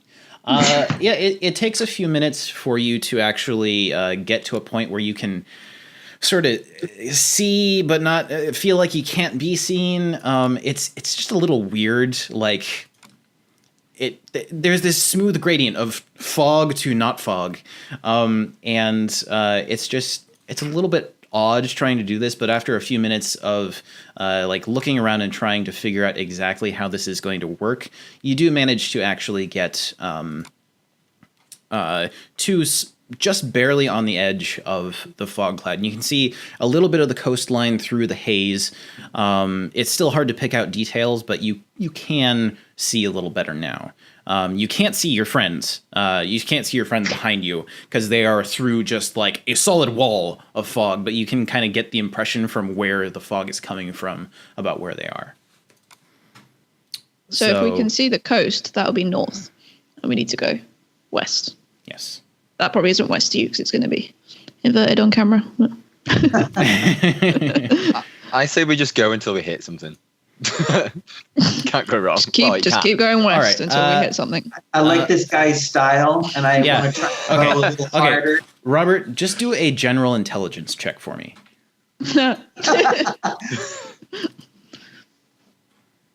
Somehow I felt that was targeted at me as the person. I mean, do we really need to check at this point? That will be a 14. 14. Given where you remembered you were in relation to the coast, it's tough to kind of get a bead on exactly the direction you're going, but you think you're going in the right direction. Sue, do a perception check for me, would you? So it's going to be roll a d20 and then add your perception modifier, which is going to be plus 3. I'm apparently not very perceptive right now. 13. Considering my modifier. Since you've kind of angled yourself out of the fog, you can see a little better. Oh my goodness. You can see that you're starting to approach the part of the coastline where they've set up the temporary dock, and you can't. It's hard to see any specifics, but you can see the general outlines of that dock and all the equipment and other stuff that you saw there. And it looks like a ship is starting to approach that dock.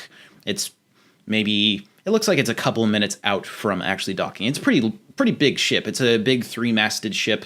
Its sails are down. It's just kind of like gliding into that temporary port. We need to get behind it. Follow it in. Yeah. So that's something we can sort of follow. And right. hopefully sneak in while it's doing that. Can't we just I don't know how to communicate that to my friends, though. Yeah. Who are fiercely rowing through fog. All right. Well, as you guys are sort of paddling furiously, almost completely blind, you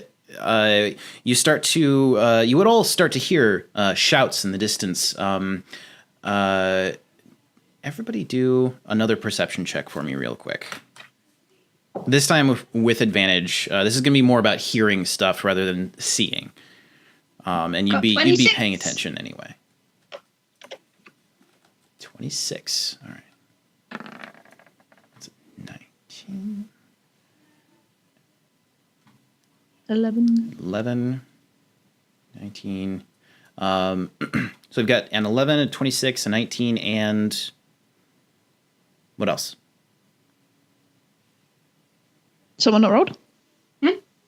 Yeah, the perception. What did you guys get? Oh, I got a 19. So 19. 11. 26. 26. 11. 11. Max? Oh, Max, are you audible? Hello? Sorry, 17. Oh, there we go. 17. Yeah. So, aside from the people who are completely obscured by fog and sort of focusing on the rowing aspects of things, you all start to hear this shouting, and the more you listen over the next couple of minutes, the more you realize, oh, shit, somebody's raising an alarm because something is now approaching in a fog bank towards a temporary dock that's been set up by the King's Royal Army and Royal Navy, and coming through the fog, you can hear now the clanging of bells. You can hear what sounds like things rolling across wooden planks, some sort of heavy objects rolling. You can hear somebody blowing on a horn.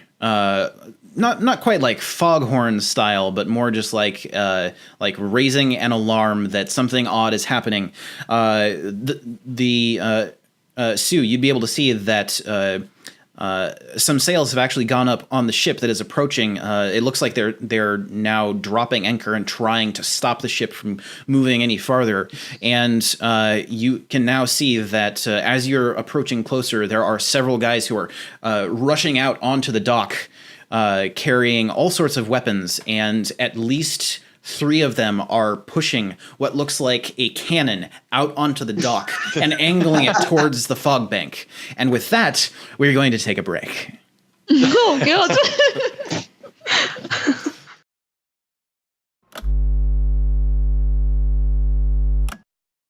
We're going to come back into things with a little bit more discussion, a little more QA. This one is going to be another different question, something, once again, game dev related, something that hopefully can help other people who are looking to get into game dev or to continue what they're doing, to improve themselves, that type of thing.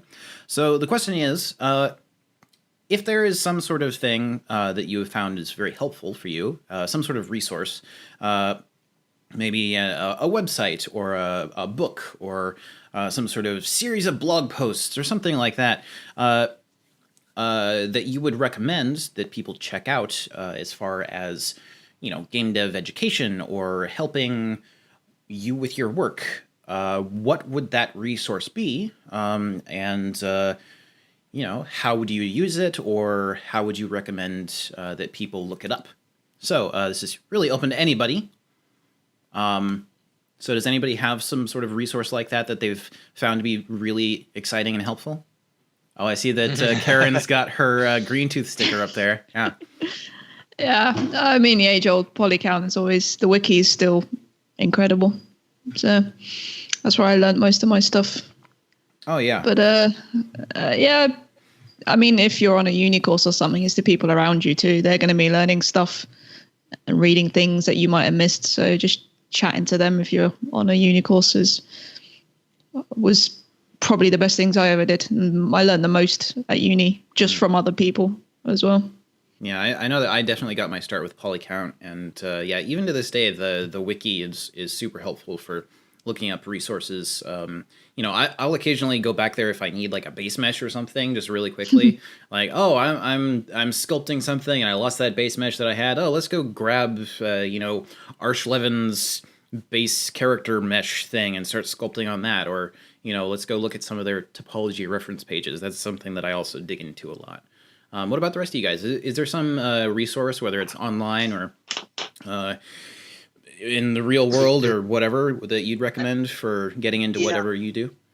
I found the book. Actually, I have 2 book recommendations. One is The Art of Game Design. I might have it here. I can show it. But what I particularly liked about this book was I didn't particularly learn any like big piece of information. It wasn't like it wasn't so much about learning something new as much as it put words to a lot of the feelings and thoughts that I had or have, and gave good examples before I had the experience. And so it talks a lot about game design philosophies and how to apply them. And I think a lot of people, especially if they're interested in that field or just game development in general, you get that gut feeling or that kind of like, this doesn't feel right, or I know it could be better, or whatever it is. But without the experience and the tools to communicate those ideas, that information can be kind of lost. And I found that book was really valuable in helping me put words to the feelings that I had as a game designer. And also the author has a lot of experience doing it, so he was able to use real world practical examples of the philosophies and ideas that the book was talking about, which again helped for someone who had not had those experiences before.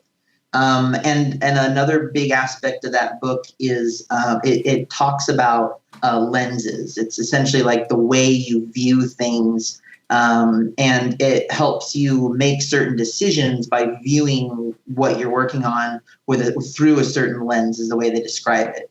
And that kind of helps you focus your energy and attention and prioritize. And I just found that very helpful. What was the book called? The book is called The Art of Game Design. It's right here. I'll see if I can find it. You can also search for A Book of Lenses, and it will probably show up. It's a very good book. I've read it too. Yeah, that's a great recommendation. Do you guys have the author of that? I'm sure that there are lots of. I think Jesse Schell. Jesse Schell. All right, cool. Yeah, that's a great recommendation. Jaren, Max, do you guys have any recommendations in addition to what they've mentioned?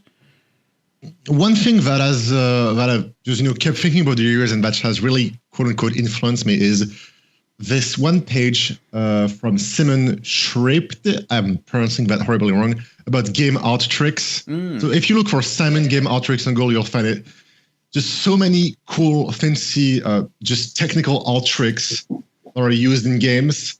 Sometimes they require, fancy shader code. Sometimes it's just geometry, just normal stuff you can do directly in your favorite modeling software.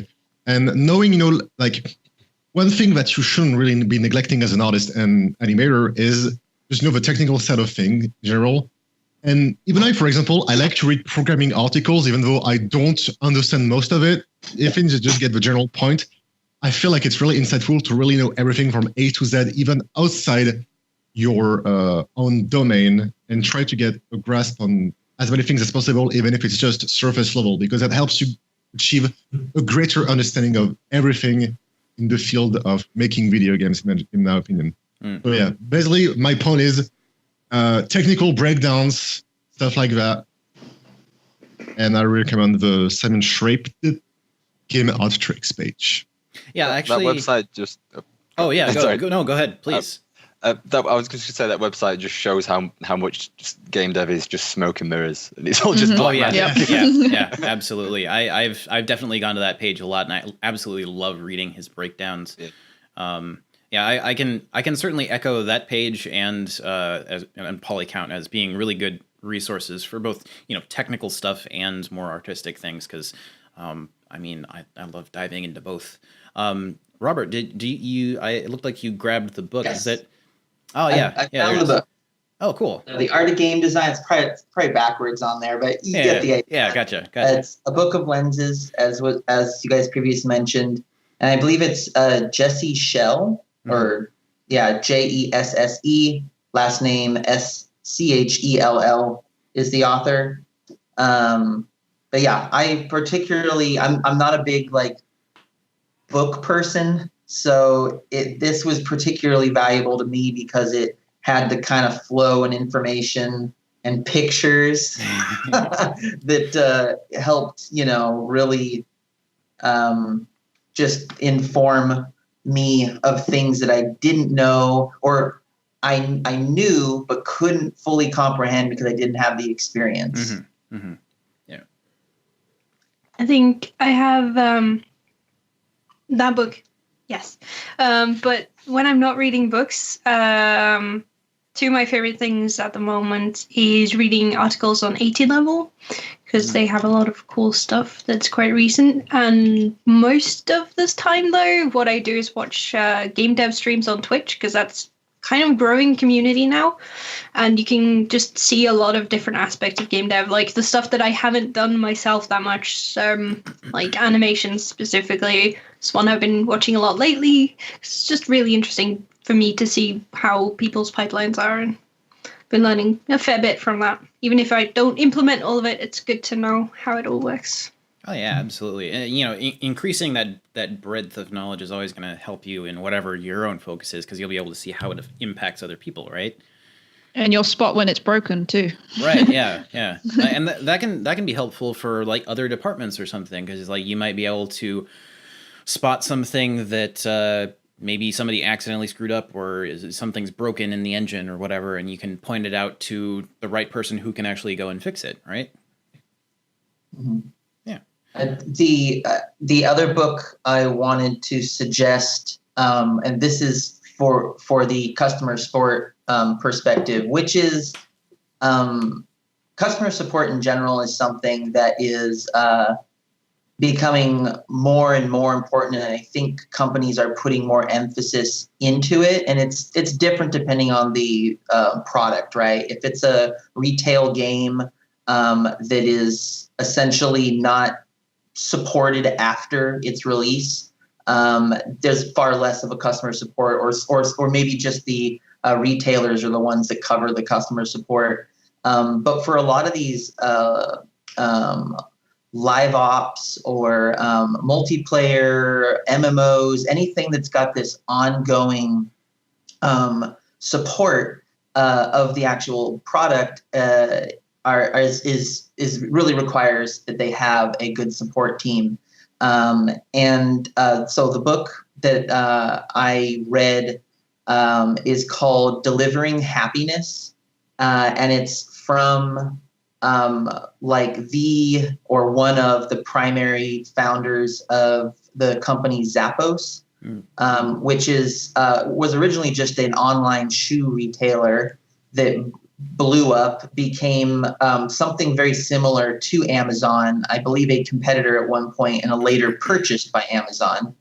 But the thing that made Zappos particularly what made them a particularly great company was their customer support. And it wasn't just the way they treated and helped their customers, but it was also the way they treated their employees. And they really felt that it was something that, you know, you needed to do inside and out. And as a, you know, kind of a culture building and a community building person myself, this was all really important. The book essentially explains kind of where this guy came from, how, you know, all the projects he worked on, all the failures he had, and then the eventual success of Zappos.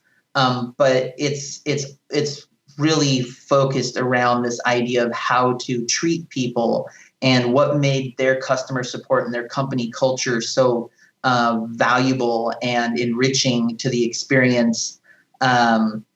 And I think just anyone who is interested in providing entertainment and, you know, who wants to essentially, we're all trying to, you know, create fun things and give people a good time. I think it's also just a good read from that perspective of, like, you know, how to treat people and how to be good to them and see it from their perspective. And no matter how crazy they might seem, you know, how you can treat them and handle that. And not just your customer, but also your company, your employees, your peers and stuff like that. And I found that very insightful and fun.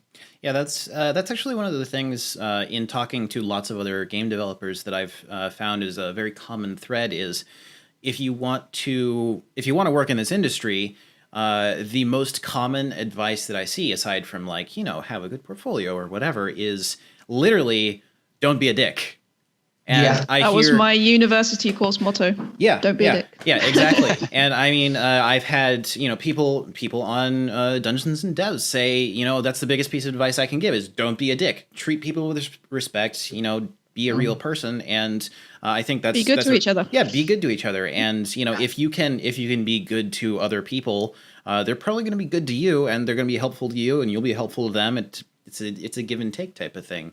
And this industry is it's a business, but it's also a fairly small industry as far as not just the number of people, but how interconnected all those people are. So if you're a dick to one person, that one person is going to tell somebody else, and then the word will spread and blah, blah, blah. So just try to be a decent human being, and people will generally be a decent human being back. And it'll and eventually be good for you getting jobs and keeping jobs, or running your own business or anything like that, right? Yeah, makes for a happier life too if you're just nice to other people. yeah, certainly.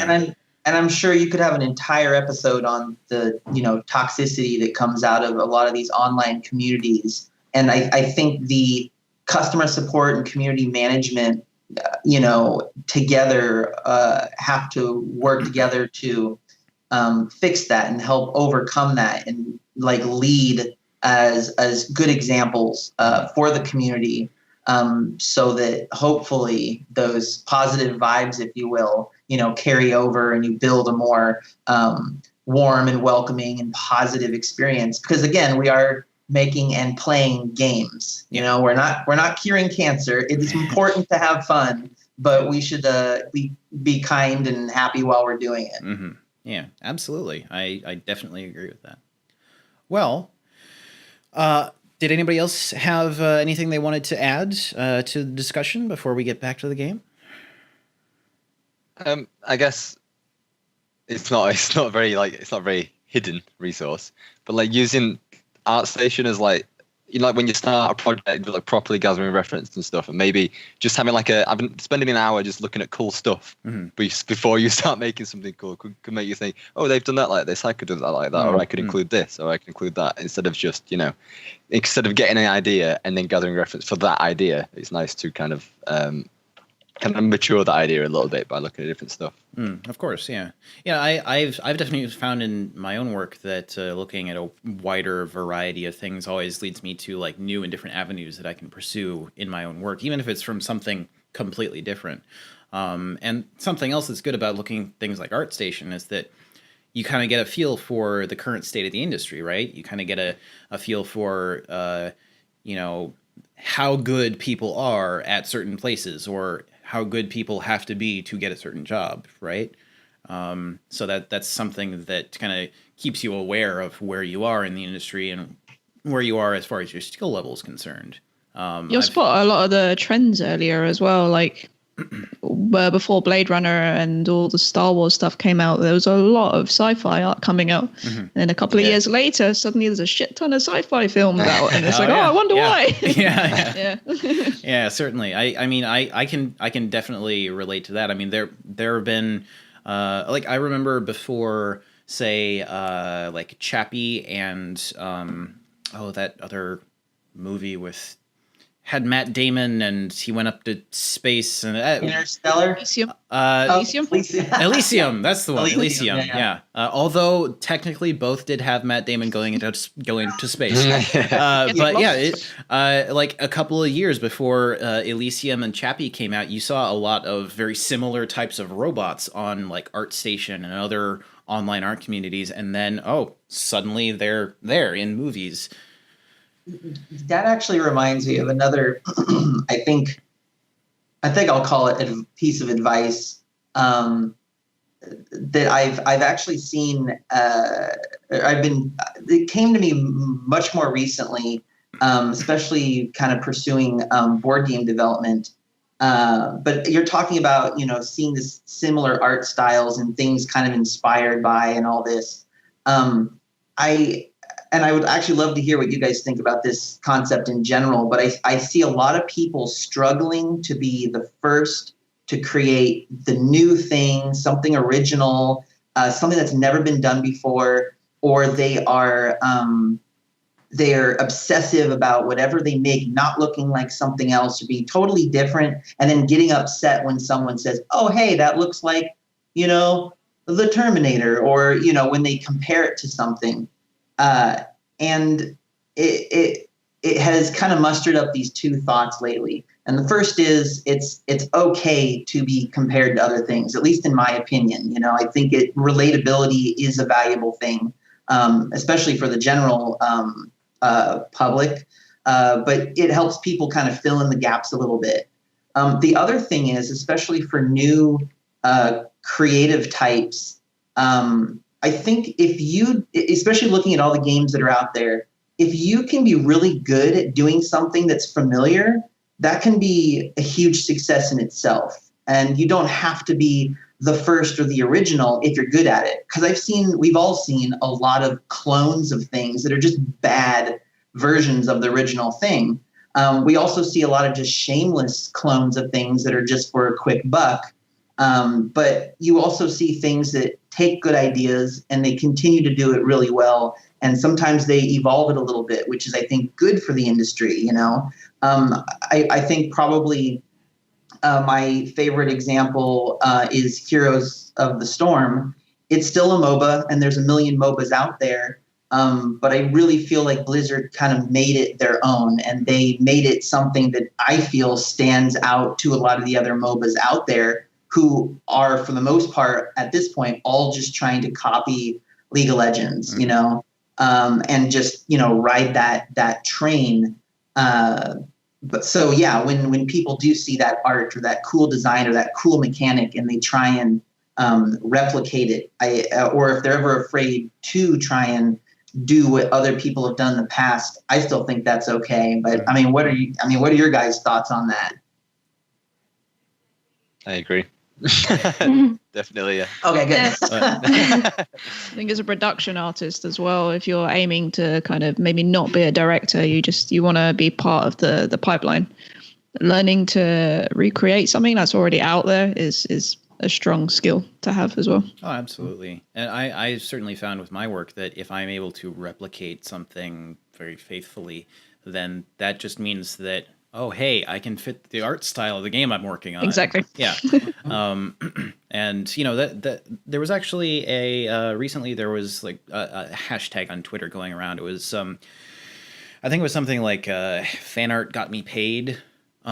Which it was essentially people posting fan art that they had done, which then got them jobs because the people who saw that fan art and were willing to pay them saw that they were good at doing something that was familiar and doing it well.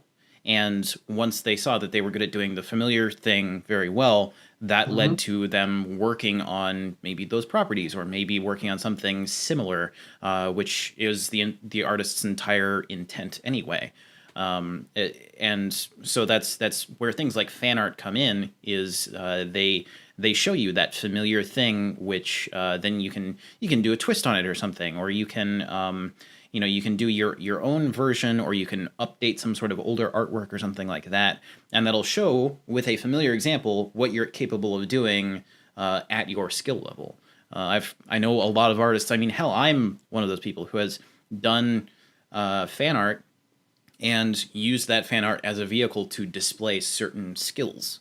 That's certainly true for me. It's certainly true for a lot of people that I work with, and it seems to be a pretty common theme through basically everything that I've seen from people who are artists or game designers or writers. I mean, they'll go and they'll make essentially fan art, whether it's an actual functional game or a piece of fiction that's in the same universe or something like that. That's all that like fan fiction is. That's all. I mean, it's just, you take fan fiction, you push it one step farther, and suddenly you're writing books for, say, a Star Wars series or for Star Trek or Warhammer or something. That's all it really takes, right? Yeah, I agree. All right. Well, with that, I think we've had a pretty good discussion. Hit a lot of good points, I think, from everybody. And now I think it's about time we got back into our goofy little game of D&D here.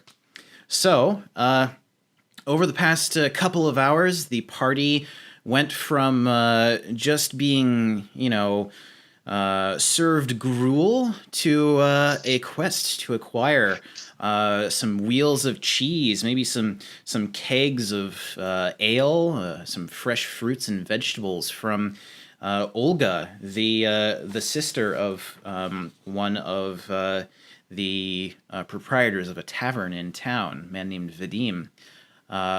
So over the past couple hours, you worked your way over to the docks.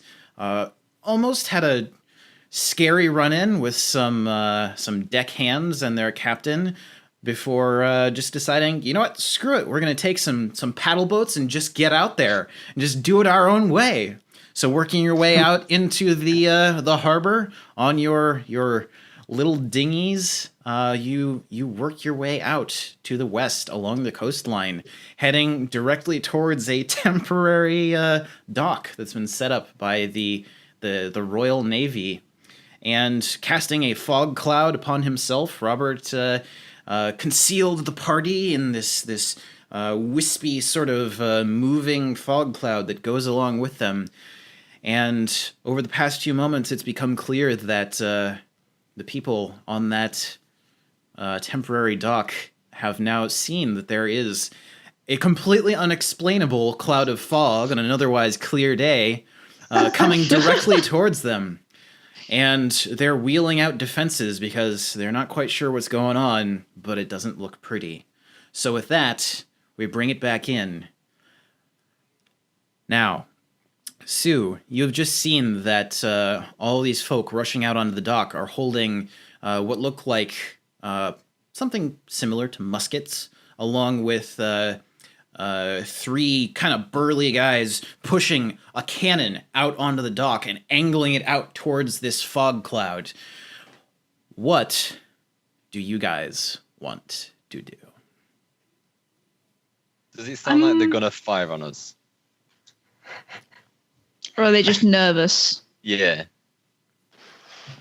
I mean, the amount of weaponry they're wheeling out. Oh, yeah. True. It seems more like a shoot first, ask later kind of preparation going on there. I can't see this, so I imagine I would continue to just keep rowing until I hit something, as suggested earlier. Oh, I have an idea. Where is the ship compared to us in the dock, though? The big ship. If you take a look at your map, you guys are essentially... this is kind of flipped to the side, but regardless, you guys are currently down over in this area. The temporary dock is right about right there, and then just a couple hundred yards out is the ship. They've dropped all the sails to get a little wind resistance, and they've dropped both anchors on either side of the ship, trying to slow it down so that they don't run into whatever is coming from this fog cloud. So I still have the disguise kit in my inventory. What if I dress up like one of their sailors or whoever's on the dock and just try and be like, hey, we're coming in? You could certainly try. You are on the boat that currently has a bunch of fog spilling off it, so you'd have to get onto the other boat and then go outside of the fog cloud. I could also turn the cloud off, I believe, if you needed me to. Yeah, you could break concentration on it, and then you guys would sort of just coast out of the fog cloud. That is an option. We could just veer into the coast and hope to sort of get away before they start shooting. If you drop the fog cloud, will it kind of stay around for a bit, or does it just immediately disappear? It would stay around a bit and then eventually blow away after a few minutes. So if we drop it and then kind of get out of it, why don't you guys go in first and leave us in the fog cloud? No, there's some logic to this. It's not just sending you in. It's like, if you go, then maybe they think, oh, it is just a weird fog cloud, and then we can stay in there hidden while you go and talk to them. So that we don't break our cover, sort of thing. So she's on my boat, and we're surrounded by the fog, so she'd have to get off the boat. We would have to just hope that they don't shoot first and go through. Sue I could mean, come and pick her up. yeah, could you yell it? Like you're probably pretty nimble, right? You could probably jump over to the boat if we got close enough. I'm a dwarf. You're a dwarf. Okay, maybe not then. Toss me by my beard. All right. I'm still rowing, so what do you guys do? I say we just go. Fuck it. What are they gonna do? They're gonna miss. If they fire the cannon this close, they're probably gonna. Well, we can hope that they're gonna miss us. Well, they don't have anything in particular to aim at, so it's just No, going to no. be pot shots. But they do have a lot of things to shoot with. Just, But if we go past We them, could they get might just be lucky. like, yeah, they might just think, it's gone. Who cares? Yeah, I say we drop the cloud, let it simmer for a bit, and we kind of go into the coast just next to them. I think because we're near the coast on the north a little bit because we're past the wall now. Okay. I'll listen to the dwarf in my boat, and I will release concentration on the fog. All right. And then what are you guys doing after the fog starts to dissipate?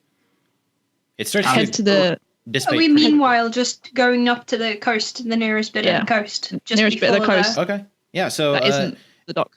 yeah, it only takes a couple of minutes of rowing to get out there, and almost as soon as you drop this fog cloud, it starts to blow away because there's a good breeze. It's not a very strong breeze, but it is there. It does start to blow away, and you would all start to be able to see now that the dock is now completely full of guys in various levels of armor and equipment. At least half a dozen of which are holding muskets and have them trained in your general direction. They were having a bit of trouble seeing into this bank of fog that was coming towards them, but now that they can see there are two boats blowing out of the fog, they're starting to train them on you. You can also you can also see that the cannon is being loaded with what looks like a couple of cannonballs attached by a chain. I am putting my disguise kit on. I am looking like one of them now. I'm doing it. Oh, okay. Do I guess I have an idea. Okay. Sorry to cut you off. Let's say that you're going to pretend that we, the adventurers who rescued you, the sailor who was lost at sea. Yes, perfect.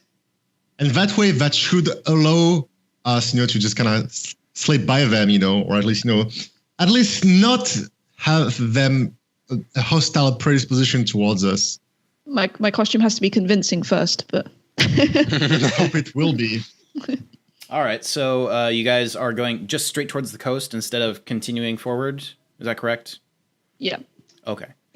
And I'm putting on a disguise kit. Okay. So Just casually taking my clothes off in the middle of the sea. yeah, like you do. Yeah.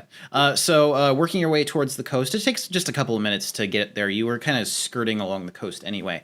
As you sort of get up onto the rough sands with a kind of as your boats push up, you can see that there are now several of the king's army. At least 3 guys on horses, and then maybe 5 or 6 more following on foot behind, and they are rapidly coming towards you. The guys on horses look like they are in full plate armor, and the men running behind are in much lighter armor, and they're carrying pikes.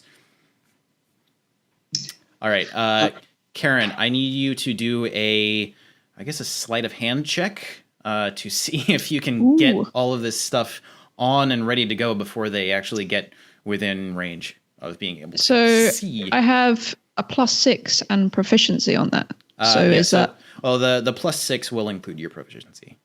Okay. Go. 23. 1 second. Yeah, so as you can see, these really large war horses with fully armored men riding up. You manage to sort of like duck down into the boat, get your shit together, and then sit back up. I mean, you've got your disguise kit is pretty good. It's fairly extensive. You don't have any of the king's colors on you, though. So the best you can do is make it look like your maybe your tunic is a bit ripped and wet, and your clothing is maybe a little closer in style, I suppose, to the garments that the Royal Navy wears. They do have a uniform, but you could probably work something out with the various dyes and other things that you have by just kind of like splashing them on you really quick and hoping to God that these people don't look too closely. But you do manage to cobble something together over the next couple of minutes with, maybe like a handkerchief and a couple of belts and stuff to make it look like you're a slightly nautically themed person as opposed to just being some rando. Upon close inspection, it would not hold up, but from a distance, it looks like you might have come from one of the Royal Navy ships. Keep them far away somehow. I don't know. I can probably tell them that. All right, so I had to tear off the colors to stop being chased by the other enemies, whoever we're fighting. All right, so they are riding up pretty quick. It looks like they are just less than a minute from riding up to you guys. What are you doing? So remember what I said? Like, we should get together, like a story real fast that we found you at sea and we rescued you. So maybe like rip off your snake a little bit more to really hide the imperfections, and maybe just say like, oh, you're basically forgetful, like you're just like kind of out of it. So maybe act a bit, like just dizzy and stuff like that, and be like, yeah, we'll take care of her. We'll just get her to the nearest inn out there in the countryside, but really we're not going to go to an inn. We're just going to go check out the food cargo that we're after. All right. That's what I'm thinking of, at least. Okay. I don't know if it's a plan that holds up. All right. What are the rest of you doing? Is there anywhere I can hide? Like up a tree or something? Do a perception check. 21. You can see that, there are some places where you could run off to hide. It's mostly open beach right now. Your best bet would probably be to like hide behind one of the boats or something, or maybe just lay down in a boat.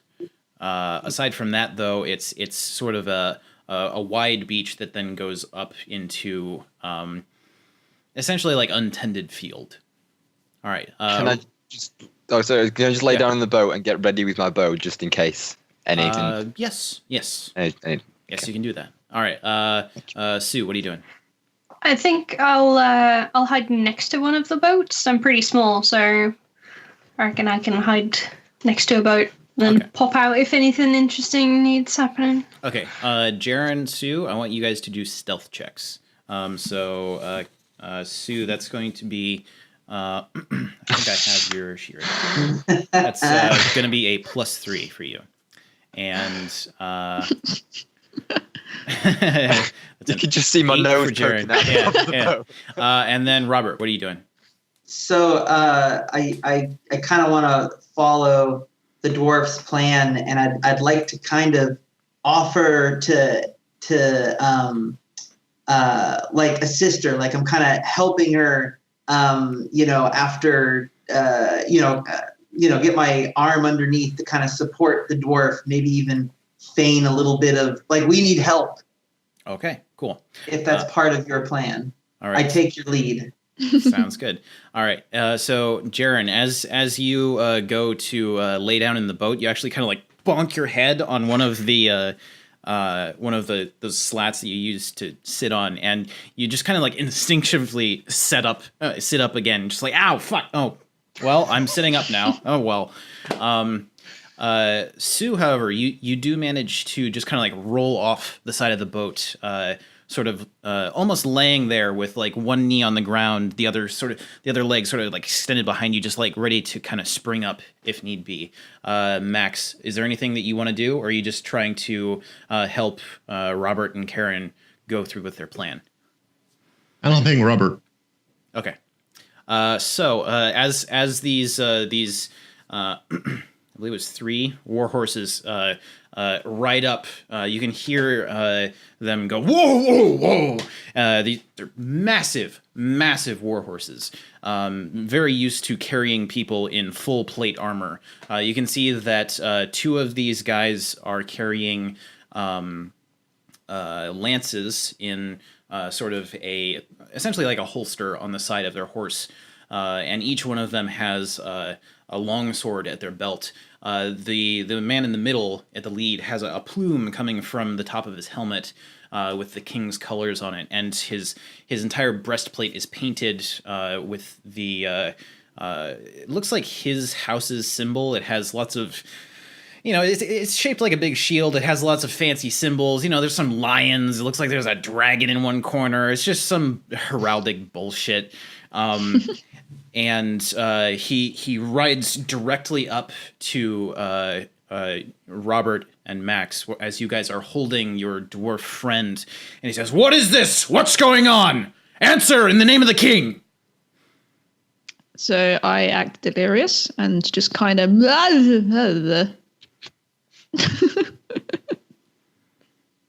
Yeah, Robert, you have the most charisma, I think, and persuasion out of both of us, so you should be the one to speak. Go ahead. I kind of look around and I think we found your dwarf, and we're here to bring him back, her back. It back. It back. All right, do a deception check.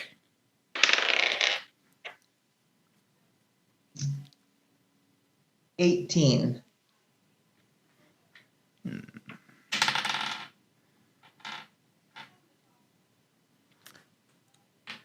So he kind of his entire face is covered with a visor, and you can't really read anything by the body language because all these guys are just sitting straight up in their saddles, holding the reins. And these horses are just like moving around a lot, and you can see that it's almost a struggle even for these kind of big burly guys to actually keep these horses under control. But the guy in the center kind of whips his horse's reins back a little bit, and the thing just stands stock still.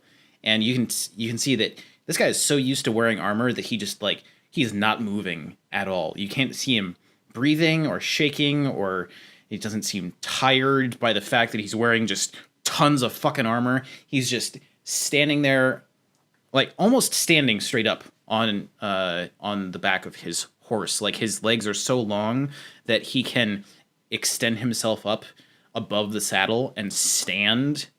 And he's standing there leaning over, looking down at you through the little slit of a visor, unmoving for a second. And then he turns his whole body and says, "Get these people some help! Get them back to the camp!" Those horses are good for carrying cheese, by the way. Cheese carrying horse. So as the men on foot start to come up, you can see that they're starting to take orders from this guy, and he says, "Get them to the camp and get this person from the Navy to the main medical tent. We need to figure out exactly what happened here." And We can't go in the camp. they start leading you back inland towards the camp, and you can see that along with this large tent city, there are several larger pavilions, which you can tell are probably where they have this one is the political and planning tent. This one is maybe a medical tent. This one is, some sort of barracks or something. And they start leading you in that general direction. Shit. Do I see anything that looks like it might be a cheese tent? Do a perception check. 10. You can't see a cheese tent, no. You do see several columns of smoke from several what are probably like cook fires or something. And there is smoke coming out of some flaps on top of one of the large tents. Looks like that might be where they are cooking something, but you can't really see from this distance. It's about 100 yards off at this point. What are you guys doing? Can I try It and might go be stealth worthwhile again? to wait until a later time, or maybe even cause a distraction so that we can, sneak out of the medical tent and then continue towards, our main objective, which was the food cargo. Am I still hiding next to the boat? You are. Yes. Or have I come with? Because You are currently hiding next to the boat. No one has seen you. okay, all right. So Uh, I should probably consider being a So maybe- distraction at some point. So maybe it's up to you to distract them. We'll just kind of go with the flow and end up in the tent. all right. So as they start leading you guys back to the tent, is there anything you want to do on your way there, or do you just want to follow along with them? Just keep an eye on what's Just- about and what's Are where. they in front of us or behind us? The men on horseback are riding ahead, and the guys who are on foot are helping you move your disheveled dwarf friend.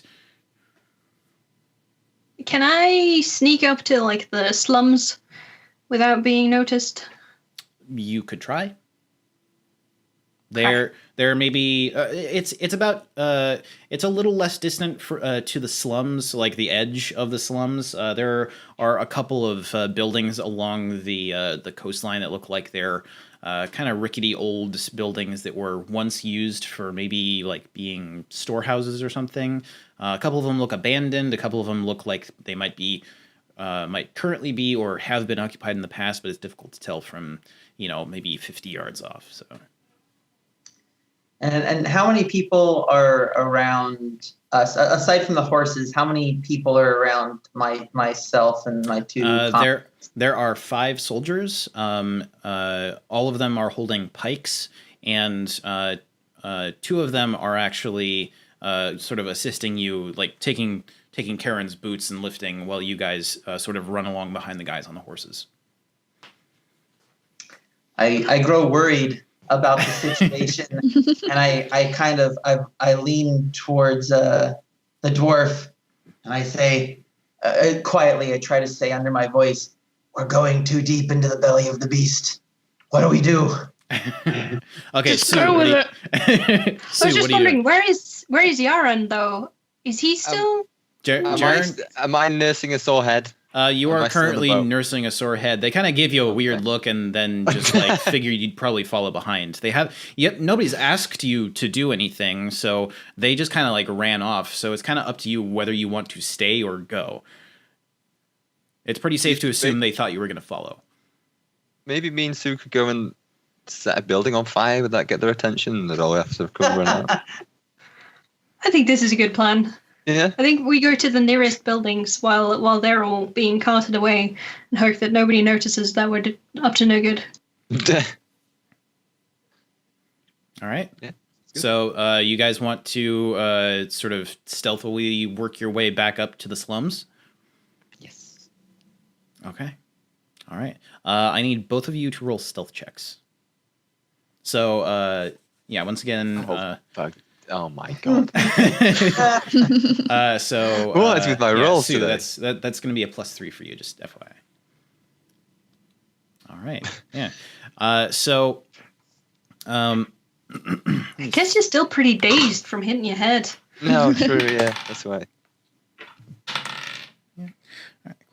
As you sort of try to get out of this boat, you like slip a little bit again, and then catch yourself, and the boat kind of like rocks underneath you, and then you're like, okay, huh. And then you just like you carefully lift up your leg and then put it on the sand, and you're like, okay, I'm good. And you look around, and you can see that there are some guys off on the deck who are just like standing there, like.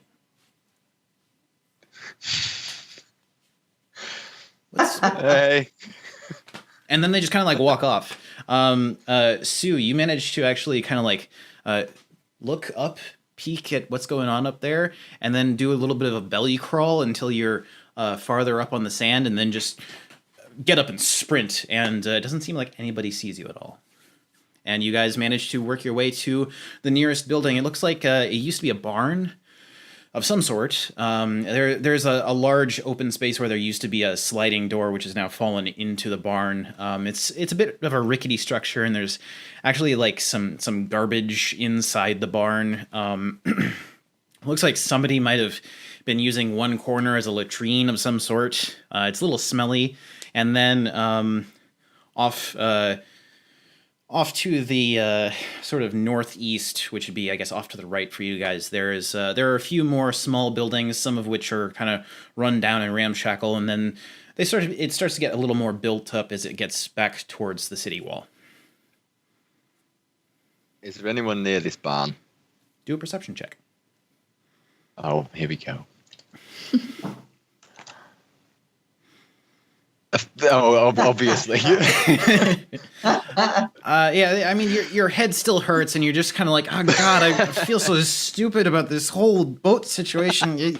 And you're trying to look around, but you're so focused on just like you're beating yourself up. It's really unhealthy. Like, you know, you're not practicing self-care here, and you're trying to look around, but you're just like, you don't see anybody. Boat, man. Yeah. The fucking boat. Can I look around as well? Yeah, sure. I noticed that he's just like Yeah. in a complete daze, and I'm like, Yeah. maybe I should He's look in a as bad headspace, you know? So yeah, do a perception check.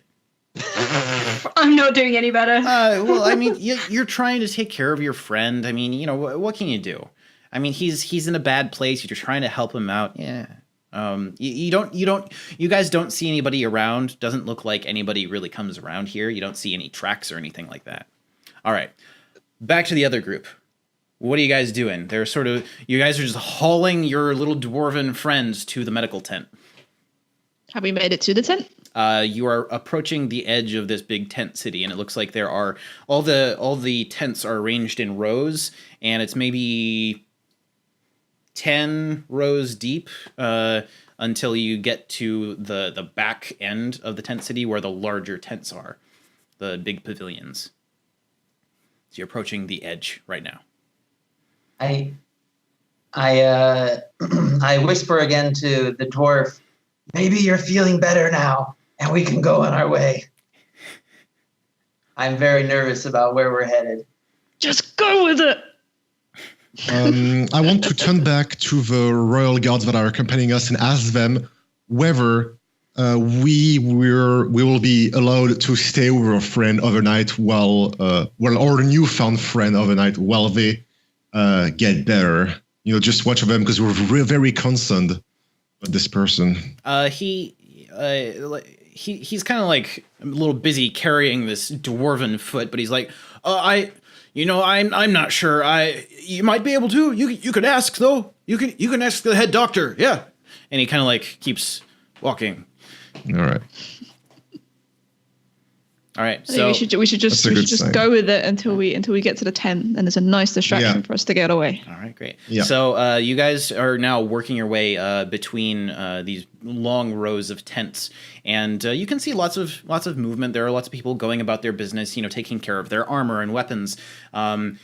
You see that there are very large, you know, catapults and siege engines, either already built or in the process of being built. You know, they're bringing lots of supplies here. You can see that there are lots of carts and wagons and horses and carriages, and you know, you see little clusters of people moving around. You know, looks like there are some sort of, you know, people in the command structure giving orders and that type of thing. There's a lot of hustle and bustle as you walk through this tent, and for the most part, people don't really pay you any mind because they're used to seeing people just running around in big groups, maybe carrying somebody who got a little too drunk the night before, or taking him to the brig, or you know, somebody got injured during, you know, sparring practice or something. So it's not an unusual sight for them to see someone being carried like this. You do get a couple of quick glances, but aside from that, you just work your way towards the medical tent. And coming up to the medical tent, there's a large open area in front of it, which is probably used for like triage and stuff like that. With a there's a round area for where they would put maybe a bonfire or something. It's currently out now. There's no fire lit. Off to your left, towards the coast, there is a large pavilion, it's maybe 20 paces long and 10 wide, with smoke coming out of 2 flaps on the top. And then off to your right, a little farther distant, there is a large purple tent with gold trim around kind of flappy bits around the slanted roof that looks like it's probably a sort of a command tent. There are large flags being flown from poles jutting out the top. But straight ahead of you is a large white tent that looks like it's probably the medical tent. And the soldiers start leading you in that direction. You want to do anything before you get in there? I can't really. I'm being held by all fours. Yeah. Okay, then we're going to go back to Sue and Jaren. What are you guys doing? Let's just I've got some stuff in my bag. I believe I can make a little flare type thing, if I've read my character sheet right. Let me see here. So what are you trying to do? Well, I figure maybe I make a flare or something and fire it off and see if I can cause a distraction that way without, burning down the entire slums in the process. Okay. So you do have some oil flasks and a tinder box. You would be able to pretty easily light a fire, that type of thing. You also have a bow and arrows. You could probably make like a flaming arrow. Attach like a rag to the end, pour some oil on it, launch it in the air, that type of thing, if that's what you're looking for. Yeah, I was just looking at my tinker thing. Then again, that takes an hour. I've just seen. Yeah. I guess I'll discuss with Jaren. Should we set fire to something, or what do you think? Okay, you turn around and I'm already setting fire to the barn. All right. So as you sort of strike the flint into the dry hay that's just sort of stacked brushed up against the corner of the barn, it lights very easily. It just takes a couple of sparks and then it just like goes up like that and starts burning very quickly. What are you guys doing? Running away from the fire. All right. I'm thinking we run sort of towards the tents, but yeah. Because we gotta get out of here. Well, if we just run to them yelling fire, then they're just going to think we're running from the fire. Yes. And they're going to run away. That's a good idea. Okay. So you just want to run straight towards the lines of the Royal Army? Yeah, this can't go wrong. Okay, cool. Let me see here. What do we got here? So the lines of soldiers are between them and the tents that we are at. So there is like a standing line of soldiers that gets relieved. They're essentially just kind of standing there, and then usually during the night is when they'll start using their catapults and stuff to just randomly launch something over the wall. They're mainly there acting as a blockade though, and a lot of their equipment has been used over the past couple of months mainly for just intimidation purposes. So it's not like open warfare. It's more just like we are blockading every single way that you guys can get food and supplies and that type of thing. So I reckon we try and we're shouting fire, fire and trying to get past them. Okay. Right. So in that case, I want both of you to do performance checks, and do it with advantage since you're sort of assisting each other. So looking forward to this. Yeah. So roll twice, take the highlights too.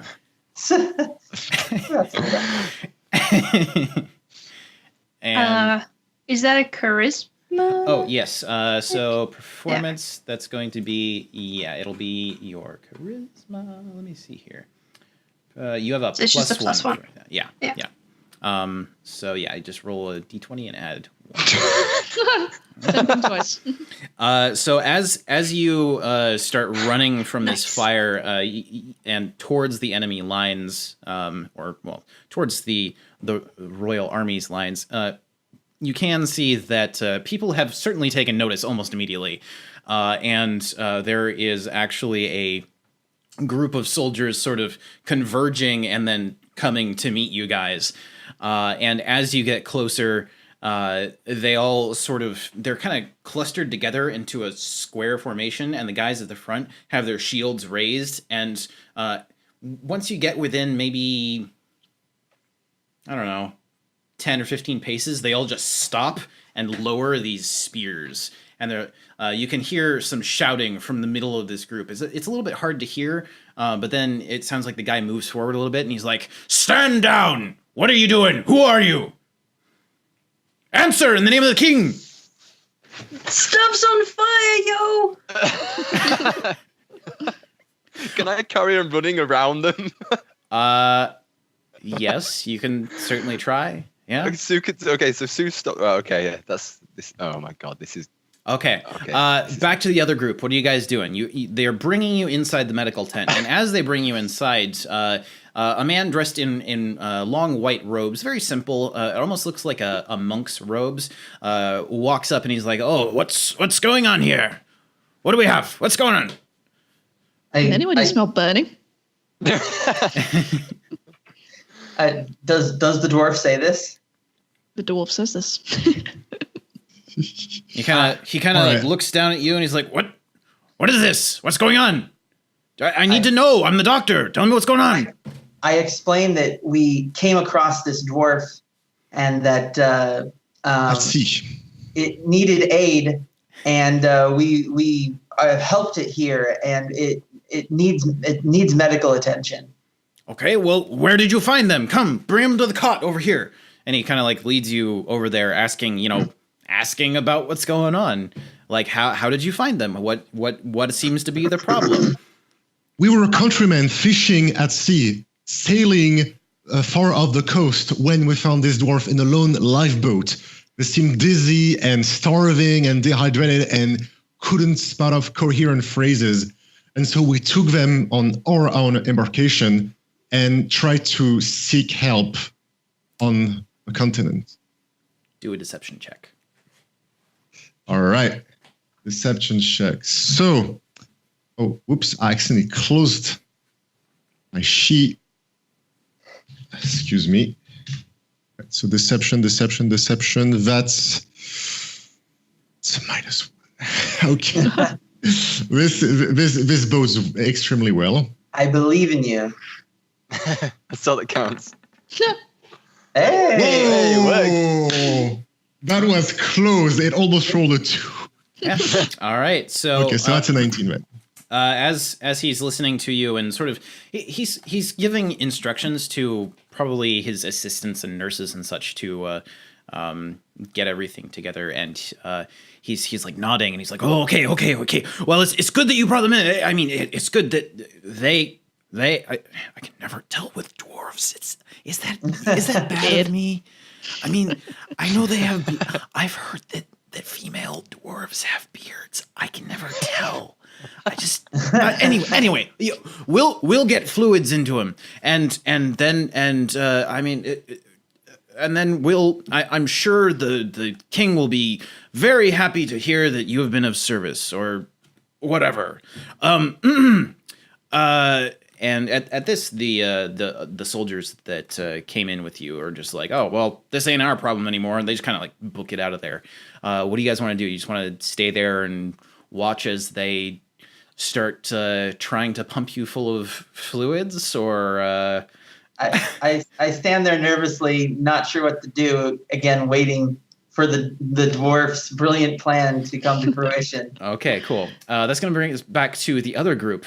Now, Jaren, as you run past this large phalanx of soldiers, a couple actually swing out and sort of start to surround you with their spears at the ready, shields on one hand, spears in the other, shouting at all of them, shouting at you to stop what you're doing, stand down, stay where you are. Sue, what are you doing?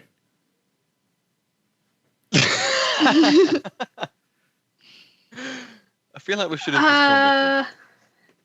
I mean, I'm gonna like wave my hands towards the fire and be like, somebody needs to put that out before everything burns down, and try and just, distract them with the fire. Okay, so at this point you can see that a guy wearing a helmet with just like a small tuft on top with the king's colors.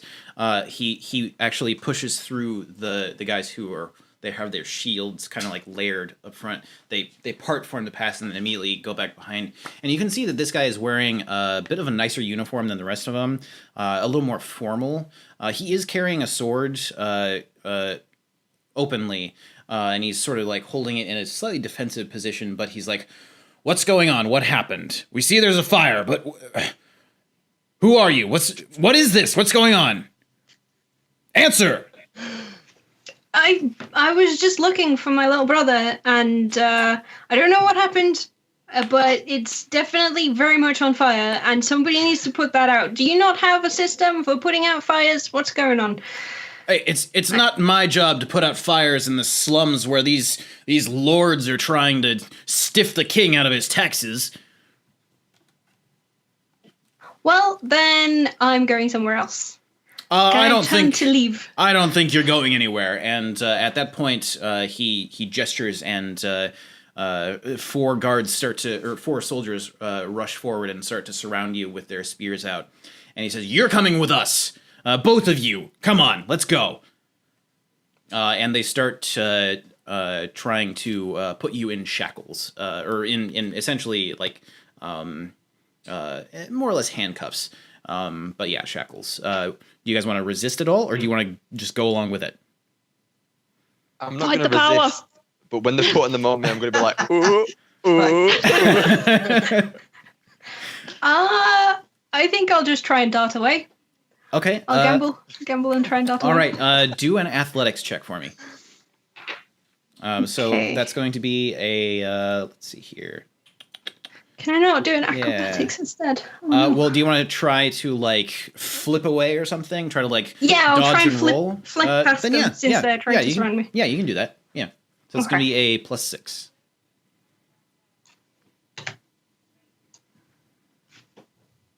It's not great. We've been up the team for this job.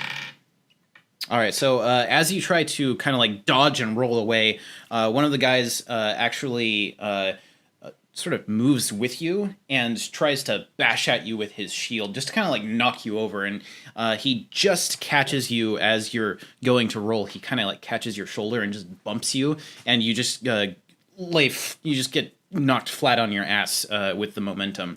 And as they come up, they pull your arms behind your back and shackle them together and sort of like drag you up and start pushing you back towards the rest of the group.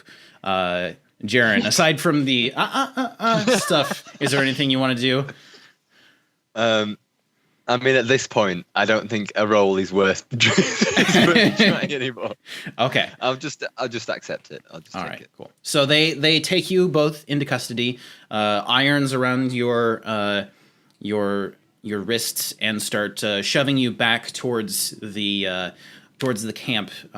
Looks like they're pushing you towards the very large purple tent that you can see with the banners flapping off the poles up top. And that's going to bring it back to the other group. All right, so at this point, it's just been a few minutes, and they've started to get, they have a big pitcher of water, and they have, just some simple food and stuff that they're bringing to try and force down the gullet of the now delirious dwarf. What do you guys want to do? I suddenly feel great and eat all the food. It's a miracle. Okay. Can I look around to see if there's like a gap in their rotation? Is there any other patients that they're treating around? Yeah, they're kind of having to do a perception check. Perception 3. 23. Yeah. We're getting good rolls over here. Yeah. That's where the looks go. Because you're so well fed. Yeah. So hydrated. Yeah. So looking around, feeling pretty good now that you've got some food and water in your belly. You kind of like take a peek around, and the nurse who is tending to you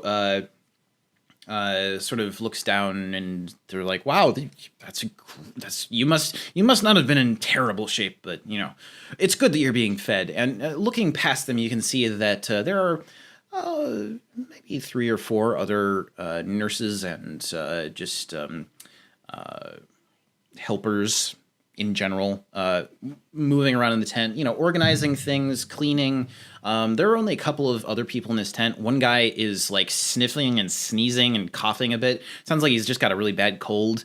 And someone else is just laying, sounds like, or it looks like they're sleeping, and they have a cast on one leg. But those are the only two patients in this otherwise very large tent. It doesn't seem like anybody is really in bad shape. Seems like everybody's pretty well taken care of, at least in this section of the camp. So you guys are pretty much alone in here, aside from the doctor's assistants and these two patients. I'd like to let's see. It's Max, Karen, and I are in this spot, right? Yes. Okay. I'd like to again, being nervous about our situation, I would like to cast aid on the three of us. Okay. This is essentially, I can choose up to 3 targets. We each increase our maximum health by 5 and our current health by 5. Okay. And we're just gonna make a run for it. Just book it straight out of there. All right. Cool. Yeah. So you are very easily able to do that. Let me see here. So as you're doing this, the nurse who has been tending to Karen sort of looks you up and down, and he's like, "Whoa, that I wasn't expecting that. I didn't realize that that people around here had those abilities. But that's amazing. Where are you from?" I'm unsure what the best answer is. He just says, "Not from around here." Nurse is like, "Oh, okay, well, clearly, thank you. I'm sure that whatever you did there is going to be helpful. Well, it's good to see that there are still good, helpful people in the world who have abilities like that. Well, I have some other things to tend to," and he just kind of like walks off and starts organizing some stuff on a shelf, and just starts to kind of ignore you guys. I mean, it seems like these people are surprisingly trusting. You kind of get the impression that they're almost used to kind of a cushy life because they haven't had to do anything over the past 2 months. So can I just kind of sneakily hop out the bed and see if I can peek around outside the tent? So my plan is that with my large, imposing half-orc body, I'm gonna kind of position myself between the doctors and nurses and the bed, and kind of block their view, and maybe you can sneak lift the side of the tent and just kind of crawl under it and get out that way. Yeah, you can try that. I would like to assist in that process. Okay, so do a stealth check with advantage. Is that me as well? Me? That'll be for Karen, because essentially you guys are granting her advantage on this. Mm-hmm. So stealth. Did you say with advantage? So roll twice and take the higher of the two. 20. Yeah. You guys are able to really easily sort of like block everyone's view. Nobody's really paying too much attention anyway. So it wouldn't have even been too terribly difficult to do this anyway. But you do manage to just kind of like slip off the side of the bed, almost like roll under it, and then just take a peek out the tent. On the other side of the tent, you can see that there are a couple of more smaller tents.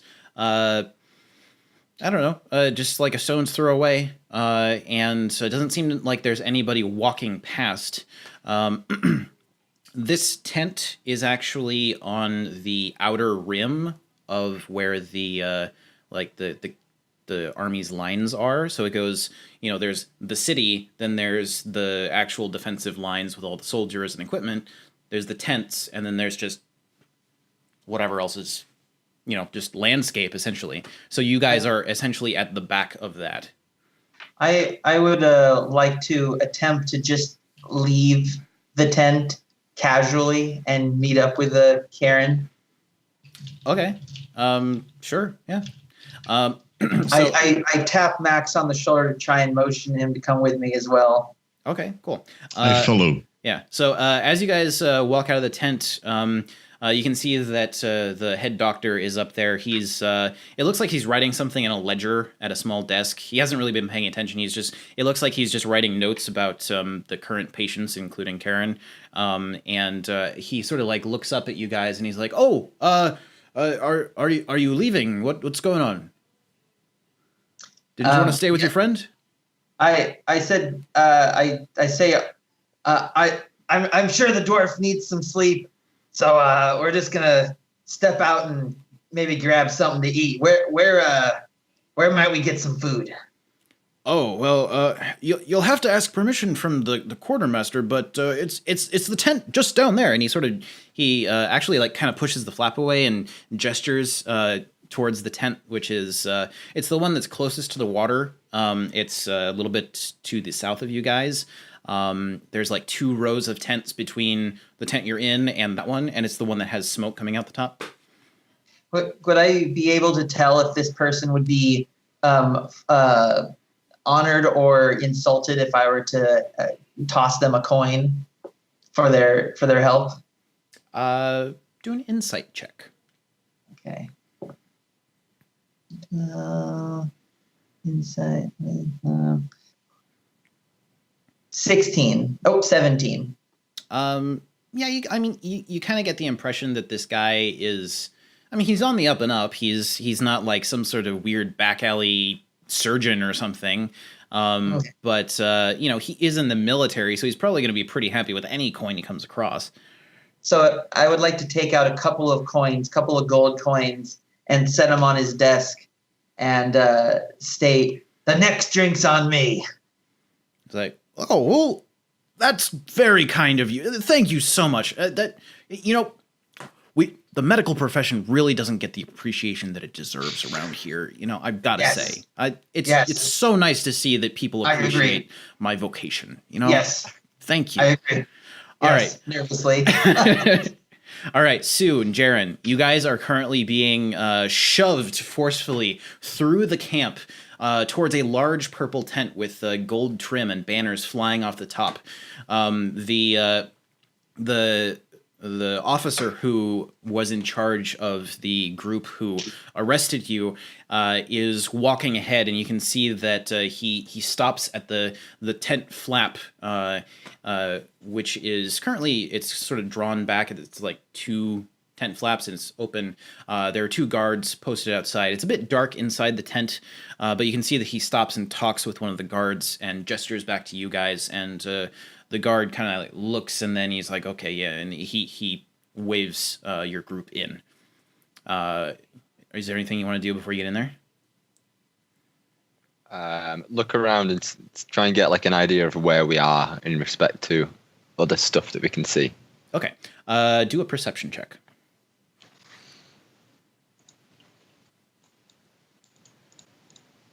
8. Because you guys are kind of being hustled forward, and because a lot of these tents are pretty high, it's hard to see past them. But really all that you get is that behind you is the city, and ahead of you is this big purple tent. You saw the other tents off in the distance before, but it's tough to see anything now, just because of all these tents and the people who are kind of like literally shoving you along. Sue, is there anything you want to do? Can I see if I can stealthily get out of these shackles? Sure, do a sleight of hand check. Think that's a +6. Yeah, let me see here. That is a +6. 14. Yeah, they're pretty simple. And you're able to having been used to picking locks almost your entire life, you're able to slip out a couple of tools pretty easily from a pouch that you keep on your belt and just work at them as you're being pushed along. Nobody really notices that you're doing this, but you're able to pick through them without any problem. They're still on your wrists, but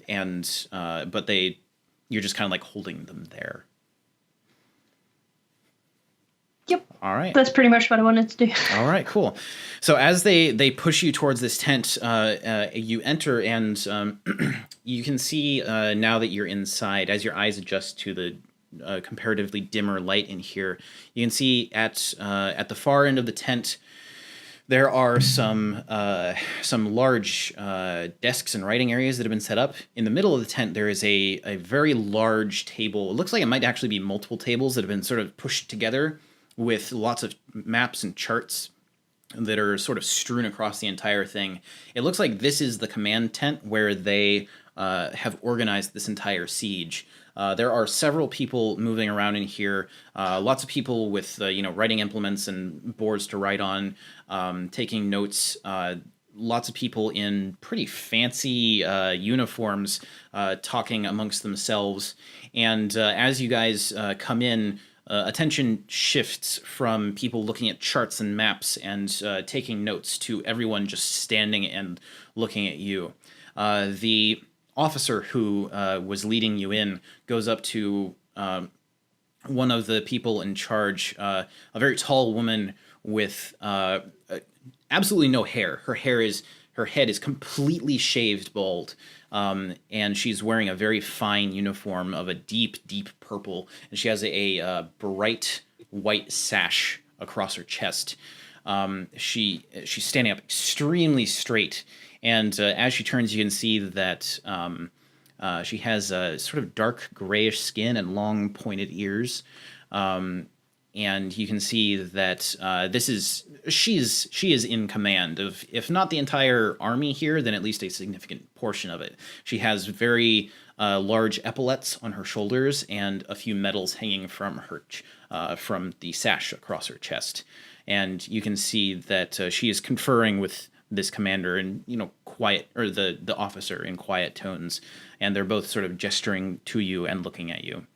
And as after a few moments of this, she sort of brushes past the officer who brought you in and comes straight up to you. And she's, maybe, good head or two taller than either of you. And she sort of towers over you in a very intimidating way and says, "Why are you here? And what exactly are you planning?" I gesture to my friend and I'm like, he hit his head and set stuff on fire. I did I not just set really want anything on some fire. So she kind of like There was a fire. looks around the room, and she's like, all right, we're going to separate you two now. And we're going to be asking you some questions. And she just gestures, and the two of you are led off back out of the tent in opposite directions to who knows where. And now we're going to go back to the other group. What are you guys doing? So Are we concerned about our friends? yeah, I was going to say, we haven't seen or heard from our friends for a little while. So I suggest that now we know the general direction of the food, maybe we can see if we can find our friends. Do we notice any of this commotion as they are brought, I guess, into this area? Is it possible we could have heard or seen them being carried through? Do a perception check. Sort of as you're walking out of the tent. This large tent it sort of muffled anything from the outside, so you wouldn't have been able to notice anything in there. But as you're exiting, do a perception check. 24. So as you sort of look around, just trying to be casual outside of this tent, looking around for your friends, essentially, you do notice that off to your left, exiting the tent, coming from the direction of the large purple command tent, there is a small group of people. There's two guards wearing the royal colors, along with a small, noticeably familiar figure of Sue, who is being pushed ahead. It looks like she has her hands behind her back, and they're sort of roughly pushing her. And then as you watch, they push her forward and then shove her into a tent off to the side. and they just disappear in after her. Noiji Tut. Looks like we've got some trouble. Rescue attempt, boys. All right. I suggest to Karen that we maybe continue this this lie of her being part of the the army here, or at least in affiliation with the king, and we go investigate. All right, great. So you just want to walk over to the tent that they walked into? Yes. All right, great. So working your way over there, you can...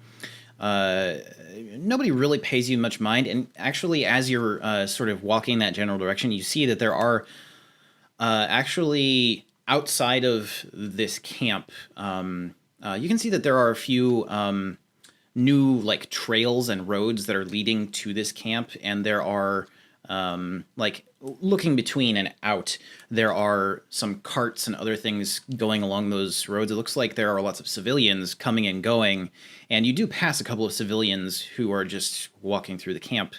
So nobody really pays you any mind as you're walking through.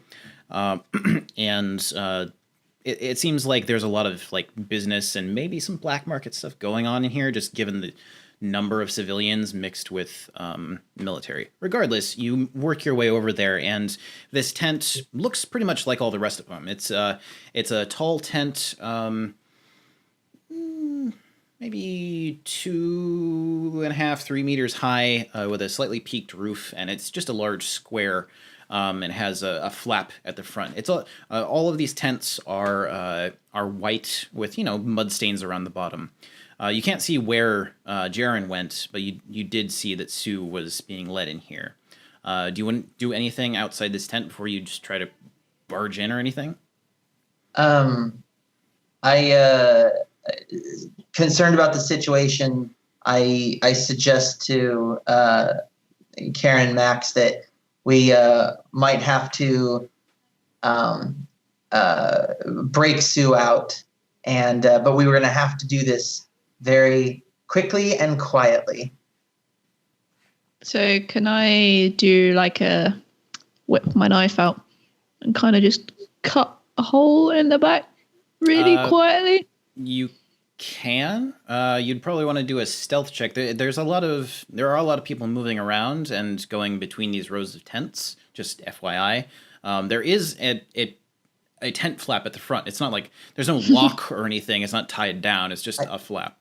I would suggest we go peek in the front door, and if we can, just go in there, close the flap behind us, and try and make this quick and quiet. Unless, of course, it's full of baddies.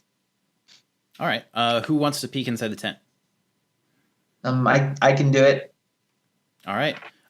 So tell me what you're doing. Okay. So Ogden kind of puts his hands behind his back and casually strolls up to the flap, and then very rigidly kind of leans in a little bit to take a peek to get a count of how many people are inside. Okay. Do a perception check. No. A 7. Just because of the fact that it's a bright sunny day, and this tent it's also a bright white. It's tough to get a look inside of this tent. You do get the impression that there are some figures moving around in there, but you can't really get an accurate count on them. It's too tough to see from the quick glance that you got. All right. So back to Jaren. You are led in the exact opposite direction, and pretty much the same thing happens. Though they lead you to what seems like just a random tent, and then they just shove you inside through the tent flap. And inside this tent, you can see that there are actually 2 bunks set up on either side. So it looks like this tent holds about 4 people. And at the back of the tent, there is what looks like just some shelves, like collapsible shelves. They have some just like some clothes and some general equipment. There's like some shit for cleaning weapons, and off in one corner there's a shit bucket and some other stuff in there. It looks like this is just where they are essentially sleeping. In the middle of the floor, though, there is a small stool. It almost looks like a milking stool for milking a cow. Like, it's only about this high, and they shove you down onto it, forcing you to sit. And You're going to get milked. You can, looking around now, you can see that these beds have actually not been slept in at all for quite some time. There's actually a very slight layer of dust on them, and the floor of which is just dirt. It's just a dirt floor for this tent. Actually has lots of scrapes and scratches. It looks like somebody was dragging their boots along this floor in many different directions. There are lots of footprints, and in one corner of the tent, you can actually see that there's a dark stain on the ground. You can't tell exactly what it is, but it looks like something that was wet and then kind of dried over time, and it's very dark. Is there anything you want to do? You're currently being held by two kind of burly guards. I say, oh, so is this where I'm supposed to be sleeping? Isn't this a nice place?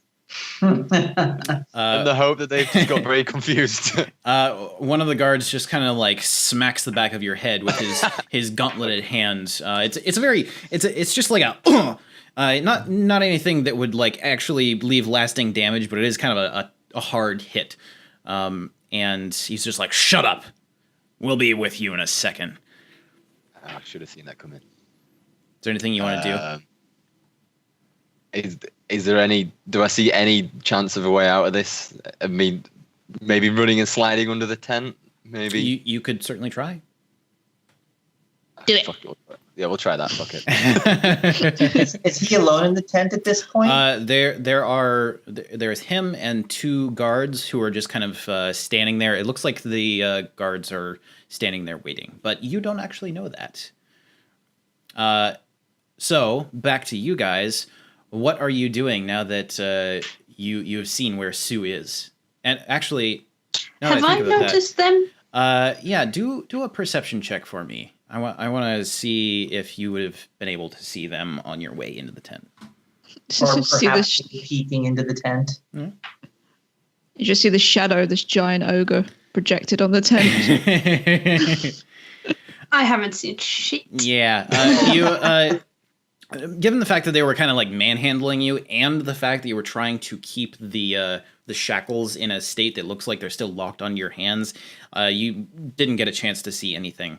You do notice, looking ahead, that now that you have a chance to like settle in, and there are these two just burly dudes on either side of you, just clearly waiting for somebody. There is a shadow of somebody outside the tent. Doing something. You can't exactly tell what, but there is a shadow of a person out there. We're just dancing outside. doing shadow animals on there.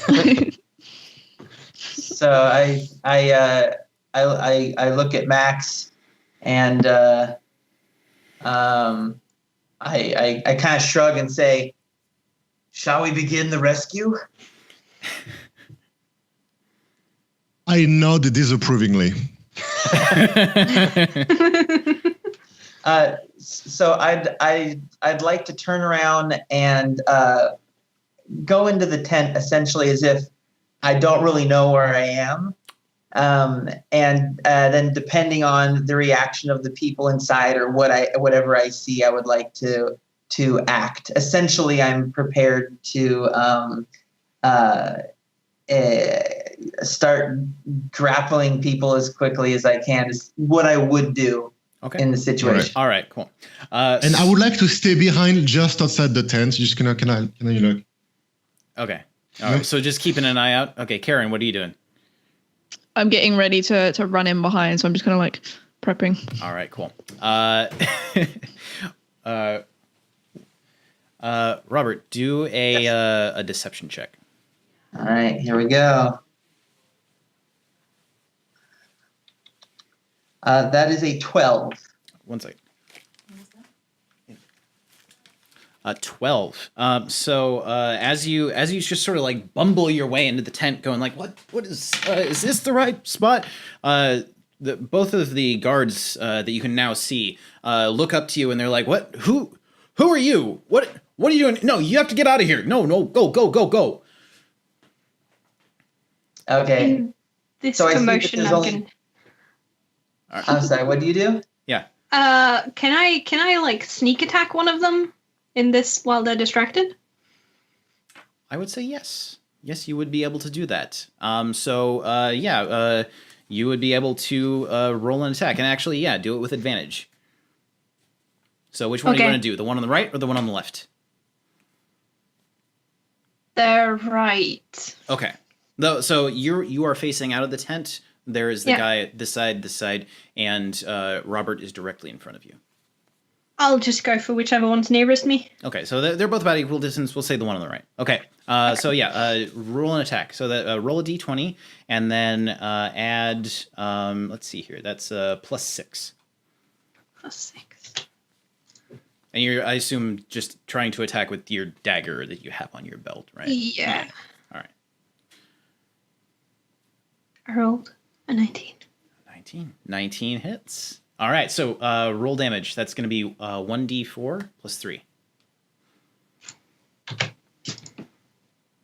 7. All right, and then roll a d6 for your sneak attack damage. So it's 7 plus whatever the d6 says. So that's +4, 11. All right, yeah. So as this guy turns away and you realize you have the opportunity, you just grab onto the small dagger that you've been kind of hiding behind your hands anyway.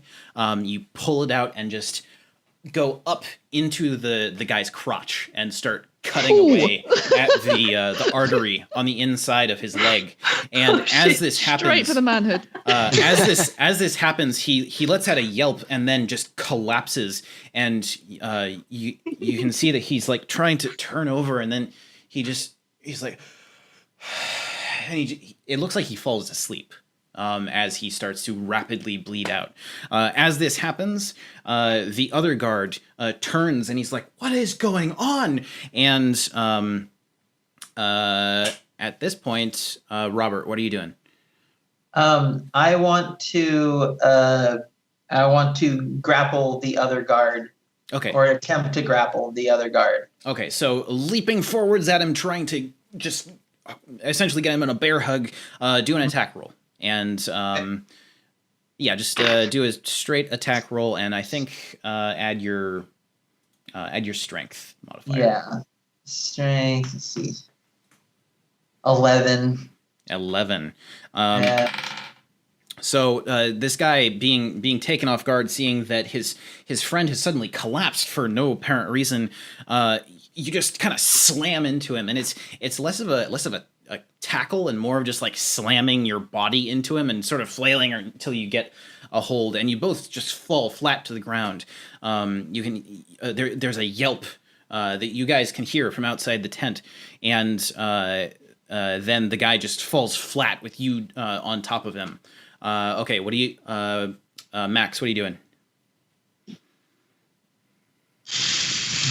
It's hard to say, honestly. Like, I think I'm just gonna go give a hand to Robert. Okay, so you just bust your way in the tent and start working your way over there. Karen, what are you doing? I am hot on his heels, running in with my little dagger out, ready All right. to catch anyone that's trying to come in or out. I'm going to kind of hang around by the entrance, but... All right, cool. So this guy is now, by this point, completely overpowered. He's got 4 people on top of him, and at this point, you could essentially do what you want. Even if he struggles, he's not going to be able to get up or do anything. So for the sake of brevity, what do you want to do now? I'm going to suggest that we take the clothes off of these two. The big lads can take those clothes. I've got a disguise kit, so I'm going to try and also disguise. And then we'll all look like we're belonging in the army. I would like to encourage the one that we have tackled. I'm going to tell him that I'm going to spare, assuming his friend's not actually dead yet. I'm going to spare his comrade's life. We're going to tie them up, and they better be quiet, or they're gonna get the storm. Okay. Boss. And I would like to use when I say this to him, particularly the part where I say, "Or you're gonna get the storm." I would like to use thaumaturgy to make my voice more ominous. All right. Cool. So do an intimidation check with advantage. Oh, I got all my good rolls out earlier. Intimidation is 8. 8. Now that, Or you're gonna get the storm. There you go.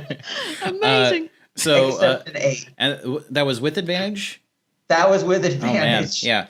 First one was a 3. Yeah. So despite that fact, he now seeing that his friend is bleeding out, he's just like, you know what, you do what you need to do. I don't want to die. I'll be quiet. Just don't kill me, okay? Don't kill me. Just don't here. Tie me up. Just here you go. So I would like to release him from whatever grasp I have and jump to the other guy and use my spare the dying cantrip to stabilize him.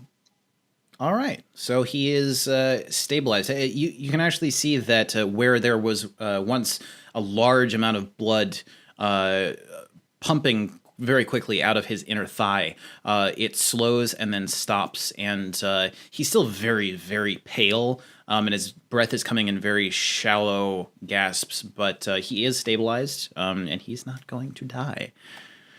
All right. So... Can I meanwhile tie them up? Yes. Okay, I think it's safe to assume that you guys would tie them up and, gag the guy who's not on death's door, and then sort of work your way out of the tent. And given your knowledge of what just transpired over the past couple of minutes, Sue, you would probably be able to inform your friends that Jaren was taken in the opposite direction you were. Have we also removed their clothes? Yeah, and you'd be able to take a few minutes, remove their clothes, sort of put them on. They don't fit very well. They weren't tailored for you, but they work. Popping your way out of this tent and working your way over in the direction of where Jaren is there anything you guys want to do before you get over to that tent? I'd like to say the boys look very suave in the new uniforms. All right.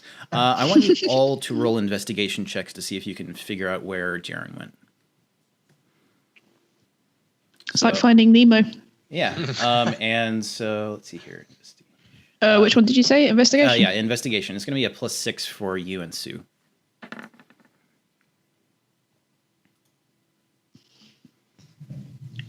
So 10. I think I might be slightly blind. Well, it's more that you weren't able to see exactly where he went, but given that you now know what to look for as far as tents and such, you realize that there was a little bit more heavy traffic going into this tent, and you start to look for another tent that has a lot more heavy traffic going into it. Now, we are running a little bit long, just FYI. So we do want to probably tie things up fairly soon. Just something to keep in mind. So, if you guys would like, we can pause for now and continue this same game at a later date. On the way to rescue Jaren, still not having acquired any cheese, but that is entirely up to you. I still ate some food. I would be okay with this. That sounds good to me. All It's up right. to you guys. All right. So then I guess we'll pause here.